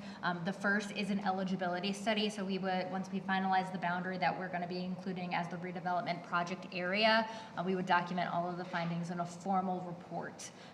The second formal or kind of component of the redevelopment plan is the plan itself. So the first part of that includes all of the redevelopment goals and objectives.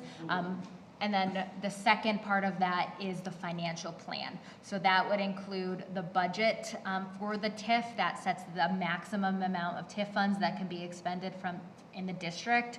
It sets that upper ceiling limit and the various eligible costs that could be funded using TIF dollars. The third component of the redevelopment plan is the future land use plan. So that designates which land uses can be TIF supported using TIF funds in the district. That's kind of the general outline of what the plan is. It's a fairly technical document, but the goal is to create a flexible tool that can be used over that 23-year period to address conditions as they evolve in the district. Yeah, and just to add, the TIF plan does have to be in accordance with your comprehensive plan. So the future land uses in the TIF plan would be in accordance with what's in the comp plan already. Yep. This plan does not supersede any existing land use, zoning, guiding documents of the village. The goal of the TIF plan is to create a tool that can help support the goals of those overlapping plans. Can I ask a quick question? How does a TIF district affect residential property values? And how does a TIF district affect commercial property values? Because obviously, if you're in the TIF or bordering the TIF, how does that affect those values? Yeah, it's not in, because you're in a TIF district, it doesn't necessarily mean that your property taxes are going to increase. The municipality actually does not play any role in how properties are assessed. That is done at the county level. So, you know, regardless of if there's a TIF in place, the county assessor will come in every 3 years triennially, review properties, and set the assessed value. So the TIF doesn't actually impact how the county views. That wasn't the question. The question was, how does it affect your real estate property values? So for real estate people that are here, people that own property, you go to put your house up for sale, now it's in a TIF district, or your commercial property's in a TIF district. Will that lower or raise your property value, not the taxes? So for that, it would depend, so like, I think what you're asking is, if I own a property in the TIF district, do I now value that property more because of that potential incentive that can be requested, right? So I guess it depends property by property. You know, we don't necessarily see spikes in property values as they're being sold on the market. Because it's in a TIF district, it does make investment more attractive because future developers know that they can request assistance, but it doesn't necessarily impact the underlying value of the property. Trustee Orth, I think generally it makes the property potentially more valuable if somebody's looking to purchase it, because it's another tool the village can bring forward to help with that development. So when you look at development offers online, if it's within a TIF district, often you'll see it spelled out TIF district eligible. So I think it's another tool that owners may use to be able to say, look, you have the potential to do more with the site and potentially make it more valuable. Is that a measurable kind of, you get an extra 3% on your property value? No. Yeah. But does it make it more attractive potentially to somebody looking to make something happen there? It's a good possibility. But how about the resident? Distinguish between value and attractiveness for the Right, but how about the residential side? I know we've talked about the commercial side, the residential side, especially for homes that are in the TIF district or border the TIF district. Wait, just to be clear, there are no homes, there are no single-family homes in the TIF district now. There are the...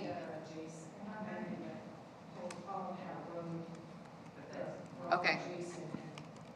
I just wanted to address the first thing you said, that there are no single-family homes in the TIF district right now. So the question perhaps to our experts, do you see any increased value in homes adjacent to TIF districts or decrease in value?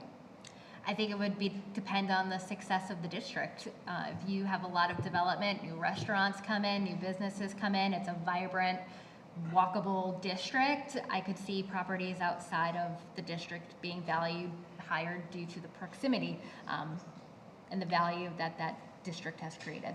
Okay. Does that get to your question? Great. Excuse me, I can't get out of here, so Nancy delayed, it'll take me an hour.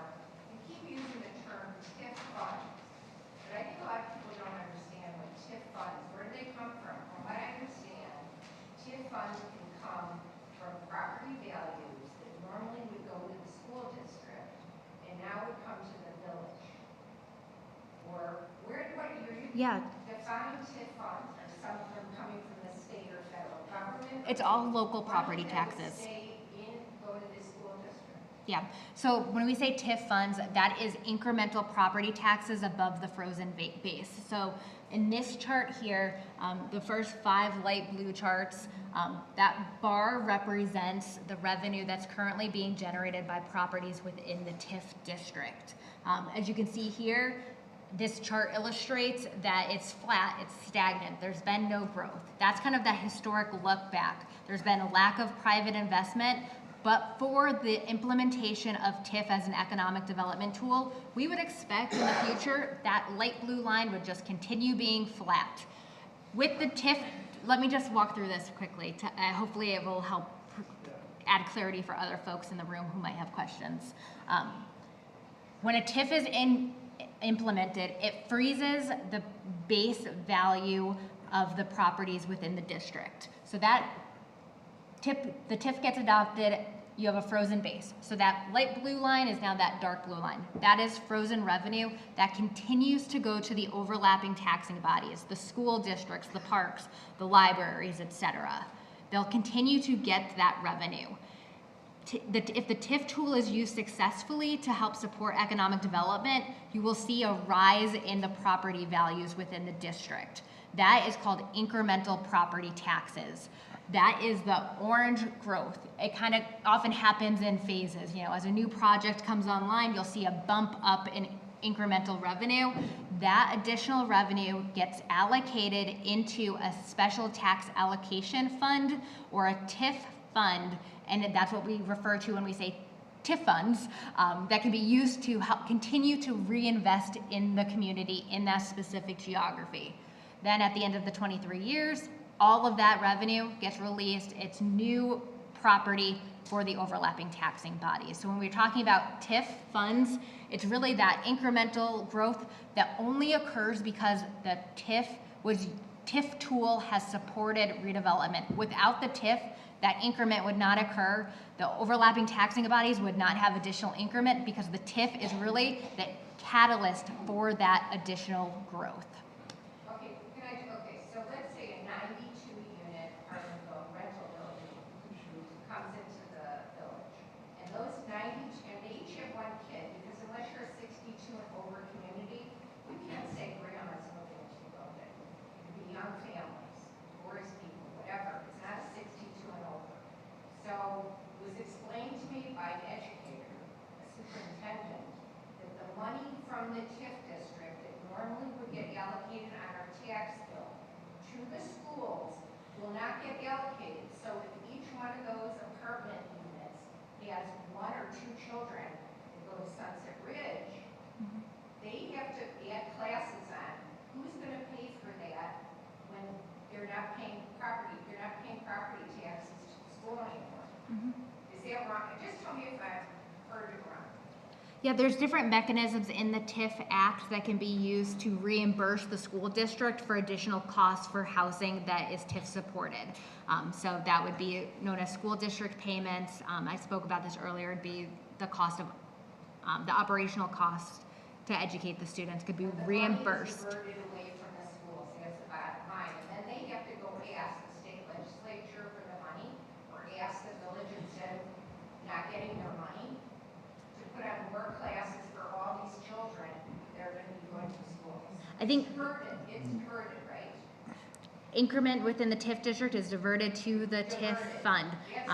But the reasoning is that without the TIF district, that development would not occur. I think you're focused on a very specific project. I'm trying to speak generally. I'm not saying a specific project. I'm saying we changed our zoning so you could put many multi-unit residential buildings.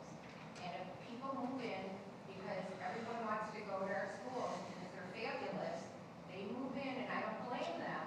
The property tax from those buildings will be diverted away from the schools. You're saying if the property values in town go up because of whatever, you think the property values go up, the people, single-family homeowners, will be paying more taxes to the school, and they'll make up for it.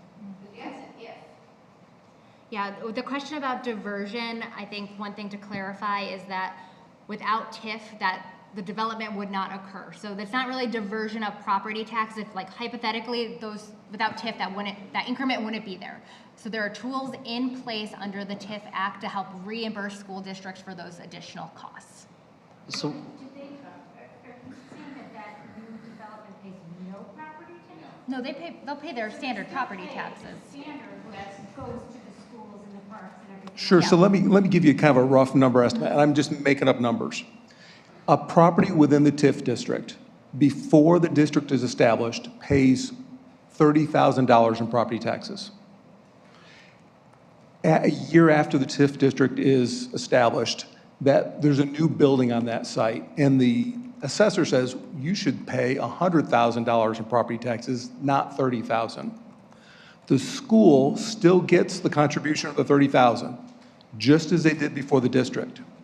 The additional $70,000 would come to the village for the TIF fund to be able to be reinvested in the district. So the school doesn't lose any money, but the $70,000 that is an additional amount of what we call increment would normally be distributed among all the taxing bodies. Instead, under the district, that comes to us to keep the reinvestment. So that's where the schools often get concerned, because they're capped on their taxes every year, and they will get their percentage no matter what they ask for. But when they ask for the extra above what the cap is because of new property, that $70,000, they don't get a piece of the $70,000. It all comes to the village to reinvest until the TIF district ends. And then that $70,000 plus any other new property that happened within the district all goes to all the taxing bodies all at once. So from the village perspective, villages, not just us, any village starting, it generally says, but for our help, that $70,000 would have never happened. So we are investing that dollars to get more dollars, so at the end of the district time period, the TIF district, everybody wins, and we're able to bring more things to the community. But just to clarify on that extra $70,000, let's say there are 5 new students because of that, then the school asks for reimbursement to pay for those new pupils, right? So in reality, the school, they get capped at that 30, but then get reimbursement for whatever new students come in based on that property. So that's where I think the misnomer is on the loss of funds. It's not a loss of, it's a capping of funds. Also, if we look at this chart, and this is something that we look, 0.5% growth year over year, right? So we take 0.5% for 23 years versus potentially 20%, 40%, whatever that percent growth is over time. That's the idea here, is that as you build out these developments, it increases that incremental. It's almost like giving it a shot in the arm, right? Giving business development a shot in the arm. And that's what I think is getting lost here. Otherwise, you just get the flat line. You get the frozen base value maybe as 5% higher in 23 years. So I think what's interesting is we're having this whole discussion. We're talking around, we don't have a grocery store. We'd like a grocery store to come in. We wanted to redevelop downtown. We want Hap Road corridor to work. We have 100-year-old infrastructure underneath the streets. I don't know how many people are aware of, like, you want to look at old water mains, that's where they are, right? So we've got to have the tools in the toolbox to move these things forward at the end of the day, because we want to do all these things, and people have spoken very loudly they want to do all these things, but we got to have tools in the toolbox to do these things. A 0.5% sales tax or 1% sales tax just isn't going to do it.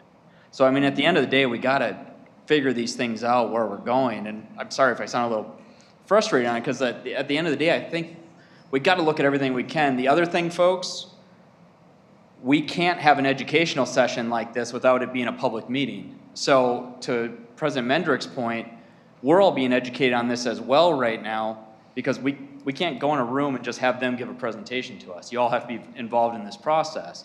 So we're all learning at the same time, because it's just how it kind of works, right? So I guess there's a little bit of like, bear with us as we're all trying to figure this out as well, to make sure we're doing the right thing for our village. So I'll get off my soapbox for a little bit. Okay, there's 3 hands up. I'll let the 3 of you speak, and then we're gonna discuss this as a board, because we do have to move on to other board business tonight. So Alicia, you start, the gentleman in the back, and then over on this side. Thanks. Okay, Alicia Bellar, I live on Hap Road between Winnetka and Willow.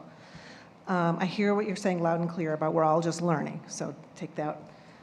But we only just recently rezoned Central Avenue, right? And you're already starting to get some action. okay, some development there. So it seems hasty to me to be looking at, and I understand, we're just learning, but why don't we let this roll for a while and let's build some momentum with what we have going on Central Avenue and take some time with this before, rushing through this process. Not that you're rushing, but let's not rush. Okay. So, okay, sorry, next person, come on. It wasn't on the agenda. Carl Miller, 1644 Harding Road. That graph scares the heck out of me. All it says to me is more taxes.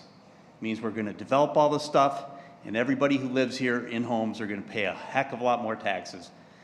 We're all having this conversation about what we're going to spend it on, and it's all about spending things. I get it. But, priorities, infrastructure, things like that. Development, maybe. What's the private involvement? People can come in and get them to come in and do things. Dominic's, Mariano's, they can do things, get somebody come in here. What's that landlord doing for us? So that says more taxes to me. It should have been on the agenda, should have said TIF district discussion. I would have been a little bit more prepared. Thank you. I just want to point out, we're still in the committee of the whole meeting. We've never moved to the board meeting, and the TIF discussion was on the agenda, so we've now gone almost an hour over the committee of the whole to make sure everybody had time to discuss this. So, yes, sir.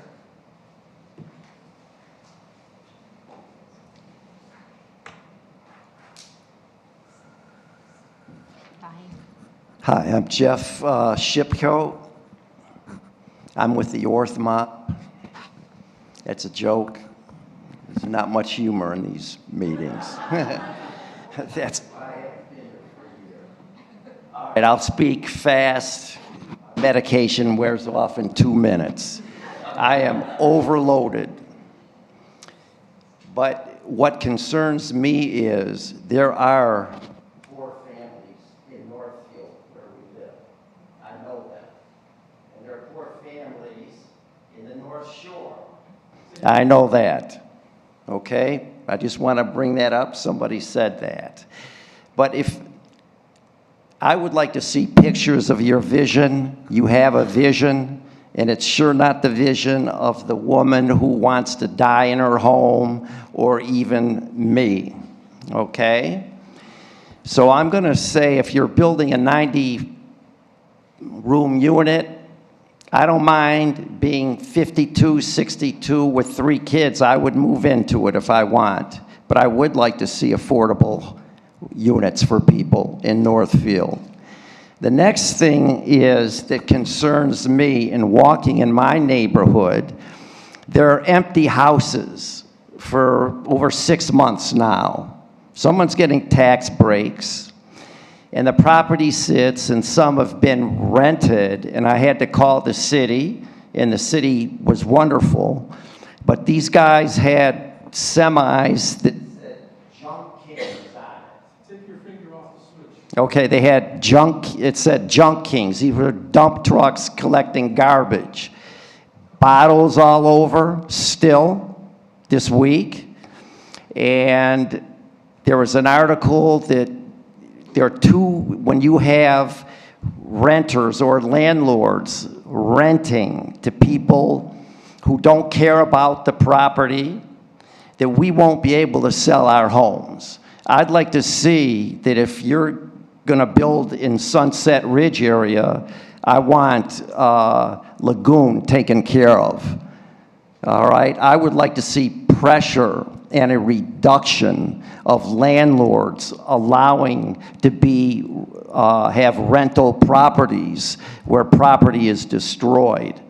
I don't want to live in a community or a neighborhood where there are 4 or 5 empty homes now going on 6 months. And I'm hearing about 90 unit, what have you.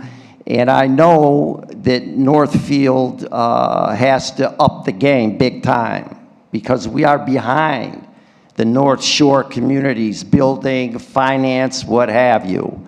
And I don't know if we're going to up it that to compete or draw people in. that will be able to keep the old Northfield of 100 or 150 years old. All right? That's not great, but I don't want to see people put out of their homes, businesses lost, and I would like to see more aggressive action by this board in not allowing landlords to sell properties or rent properties because we have great districts, okay? I want to be, you know, they don't allow that in Kenilworth. They don't allow that in Glenview all the way up the North Shore. Or they shouldn't allow it in any community. So I'd like to see that. About the library, I didn't hear anything that struck me about community, all right? I liked, where's the guy? What's his name? Peter. This man's a builder, and he said the library, #1, was classic with that lighting and like a museum. As a teacher, an educator, a professor, psychologist, ditch digger in my life, I always loved going into a library where it was bright. And that model, there's a library in Door County. They have art museums. They have plays. They have weddings in that museum, in that library. That's what I would like to see. You know, I'm not here to hit, you know, I have to be careful with this or that, and I'm going, holy cow, I'm glad someone is. But that doesn't, I'd like #1. I want people to use the library. You want to celebrate there, you want to read, you study. That's a community. Door County has it. I think in reading notes, this board, and I have voted at least everyone up here once or twice, too slow. 5 years, 10 years. You want a library, get it done. It should not take money to keep doing evaluations. Do it. But do it with compassion, and not because we can walk to the Dairy Queen or Stormies, but so maybe children and adults, whether they're 1 year old or 100 years old, can have a celebration, a party, an art exhibit, and read. All right? And have it looking like a warm, inviting building. That building #1, my son is in Ann Arbor getting an MBA. I've never seen a school like this. That's how the new MBA place looks. That lighting, you have never seen I've never seen a school like that in my life, ever, ever. It's bright, it's life. We voted you to give us life. I know with TIF districts as an educator in the poorest communities in this country, TIF's great, but man, we all pay. And as a board, if we're all going to pay, I want my part of Northfield. I don't want empty houses or where I can't sell my property. I don't want, there's a house that it looked like the Beverly Hillbillies. You know, the only house in all of Northfield. So be equitable. Thank you. Okay? Okay. Just as a reminder for my fellow trustees, the question before you tonight now is whether we allow SB Friedman to move forward with the next piece of this study and this educational journey that we're on to talk about what proper, I think, so Patrick, correct me, or actually Caitlin, we need to designate the area that we would want you to evaluate for the TIF district this evening. Is that true? If there are any areas that you want refinements on, that doesn't necessarily have to be decided tonight. We can work with Patrick and coordinate amongst the group to determine Or that. It's exclusions? just- Yes, yep. Okay. But the next step would be to understand whether we are moving forward with finalizing the eligibility and moving into the redevelopment plan. And I apologize, I turned my mic off. Okay. Any other guidance you want to provide before I just, so I guess I would like, I think I've heard how most of you feel about this, but I'd like if you would like to do a straw poll, we can do that so that people can understand who here suggested we move on and who may not. I don't know how you all feel about that. Do we want a yay or nay situation? Does anyone have anything else they want to say? Yeah, I had some comments. I wanted to thank the public for coming out, expressing your perspective and opinions. I wanted to thank you guys for doing the research. I want to thank Tracy and Patrick and Steve and everybody on staff who looked into this. You know, I think it's worthwhile exploring funding options for our community's economic development. But in our community, I think it's really important to be careful, transparent, and act in a way that protects our schools and taxpayers. I do have some real concerns, particularly around school impact. While I understand that TIF doesn't reduce current funding, it does delay access to future growth. And I've seen firsthand as a teacher in a district how that can create tension between communities and the school. I want to make sure we actively engage the school district administration, possibly with joint working groups. And I want to make sure the village explores options like revenue sharing or surplus declarations to help with funding if TIF is explored. I also think we need to look at intergovernmental agreements and make sure that we're not losing opportunities for our community. So I think we need to be very clear about what the impact looks like over time and whether there's a way to mitigate it through agreements or revenue sharing. I also think we need to take a hard look at the but-for question. What specifically is not going to happen without TIF? And because in a market like ours, there's reasonable arguments, like you pointed out, that some level of redevelopment would occur anyway, it begs the question, can we do it without TIF? That said, I do think the infrastructure piece is real. The utility issues, stormwater concerns, those are expensive, and they may be limiting reinvestment in our community. If that's the case, then probably the strongest argument for a tool like TIF is exploring that infrastructure piece. For me, it really comes down to how it's structured. I want to make sure that we have a clear focus on public infrastructure first and strong guardrails around private assistance and how that's used. I want to make sure that what we expect to generate, we understand the risks and what the successes would look like. And like Ed mentioned, I want to make sure that we would have an opt-out clause or an opportunity to end early. So I'm open to continuing the conversation, but I think we need to be very intentional about getting this right, especially given the long-term implications for our taxing partners. I'd like to see more financial projections and a deeper look into the impact on schools. I'd also like to see a look at comparable villages and how TIF have worked in their communities, or how they didn't work and what they did and how that looked like. Sorry, I did my best to take notes. There's a lot going on. There wasn't enough here, so I typed. But you know, it's very clear that there's a lot of opinions in this community. I think a lot of this comes together with how we want our village to look like. And that ties in the HAP Road Improvement Committee. It ties in our schools. We heard from the community when they voted over 2/3 in support of our schools. You know, we want to make sure that we don't lose that and lose sight of what's important in our community. So, but there's also a chance for economic development, and that's been resoundingly heard by all of us on the board. Okay. So I'm just going to go around the table. If anybody, Tom, Trustee Whitaker, anything you want to add right now? No, I think, well, Is your mic on? Sorry. I think that the one thing that Trustee Yedis mentioned that I had mentioned earlier is really looking at it carefully and thoughtfully and how we can tailor it to best suit our needs, but also to not cause any harm to our other taxing bodies in our town. But I think that continuing to learn and what our options truly are to build our TIF that benefits us as a community the best. So Okay. I would say we can move ahead, but Thank you. cautiously. Trustee Orth, yes. No, he is not. I will say I did speak to him today, and he is generally for moving this project, at least this process, along.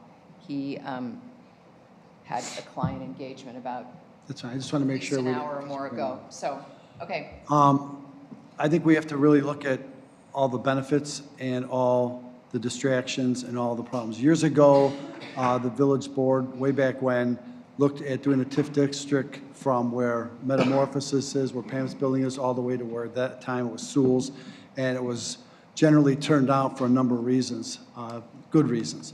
My concerns are what Trustee Davis said. He said it very well. I agree with a lot of what he said. I think we need to walk slowly and not run and jump into this. I'm not really for this TIF district at all. I think we have to do what Ms. Bellar said, which was we just rechanged the central business district or rezoned it, and we've already had 2, 3 people come to us. We have projects that are already in the works. I think we're jumping the gun. I think we don't need to do this at this point. And I think, you know, as we see things get developed, my concern is you have business owners that don't own their property. So when you have a business owner that doesn't own his property and a business property owner says, oh, I'm for this TIF, and then the business that is in there says, well, are we going to be able to come back in there? And they find out, oh, no, we're going to put something else in there. Where in the meantime are all these businesses going to go if this TIF goes through and we start having businesses move out because they're going to knock the building down because they want to come by with the 2040 plan and we want to move the structure closer to the road. So I really think we have to really be very careful with this. Yet development in certain areas is great, but I also am concerned when you look at the overall tax implication. It isn't just the schools, it's the park district, it's the library, it's all the other taxing bodies that are involved in this. So I am opposed to us moving forward with this. I appreciate what they've done, but I also feel that the area that they talked about was too broad. They painted it with a broad brush. Obviously, maybe there's times where our code enforcement needs to do a better job on some of the properties that maybe are considered blighted. I think just because an asphalt driveway or sidewalk has some cracks in it, that shouldn't be part of the definition of blight. So I'm adamantly opposed to it. I'll go on record for that. And I think there's a lot of things we can do. We need to slow down this entire process.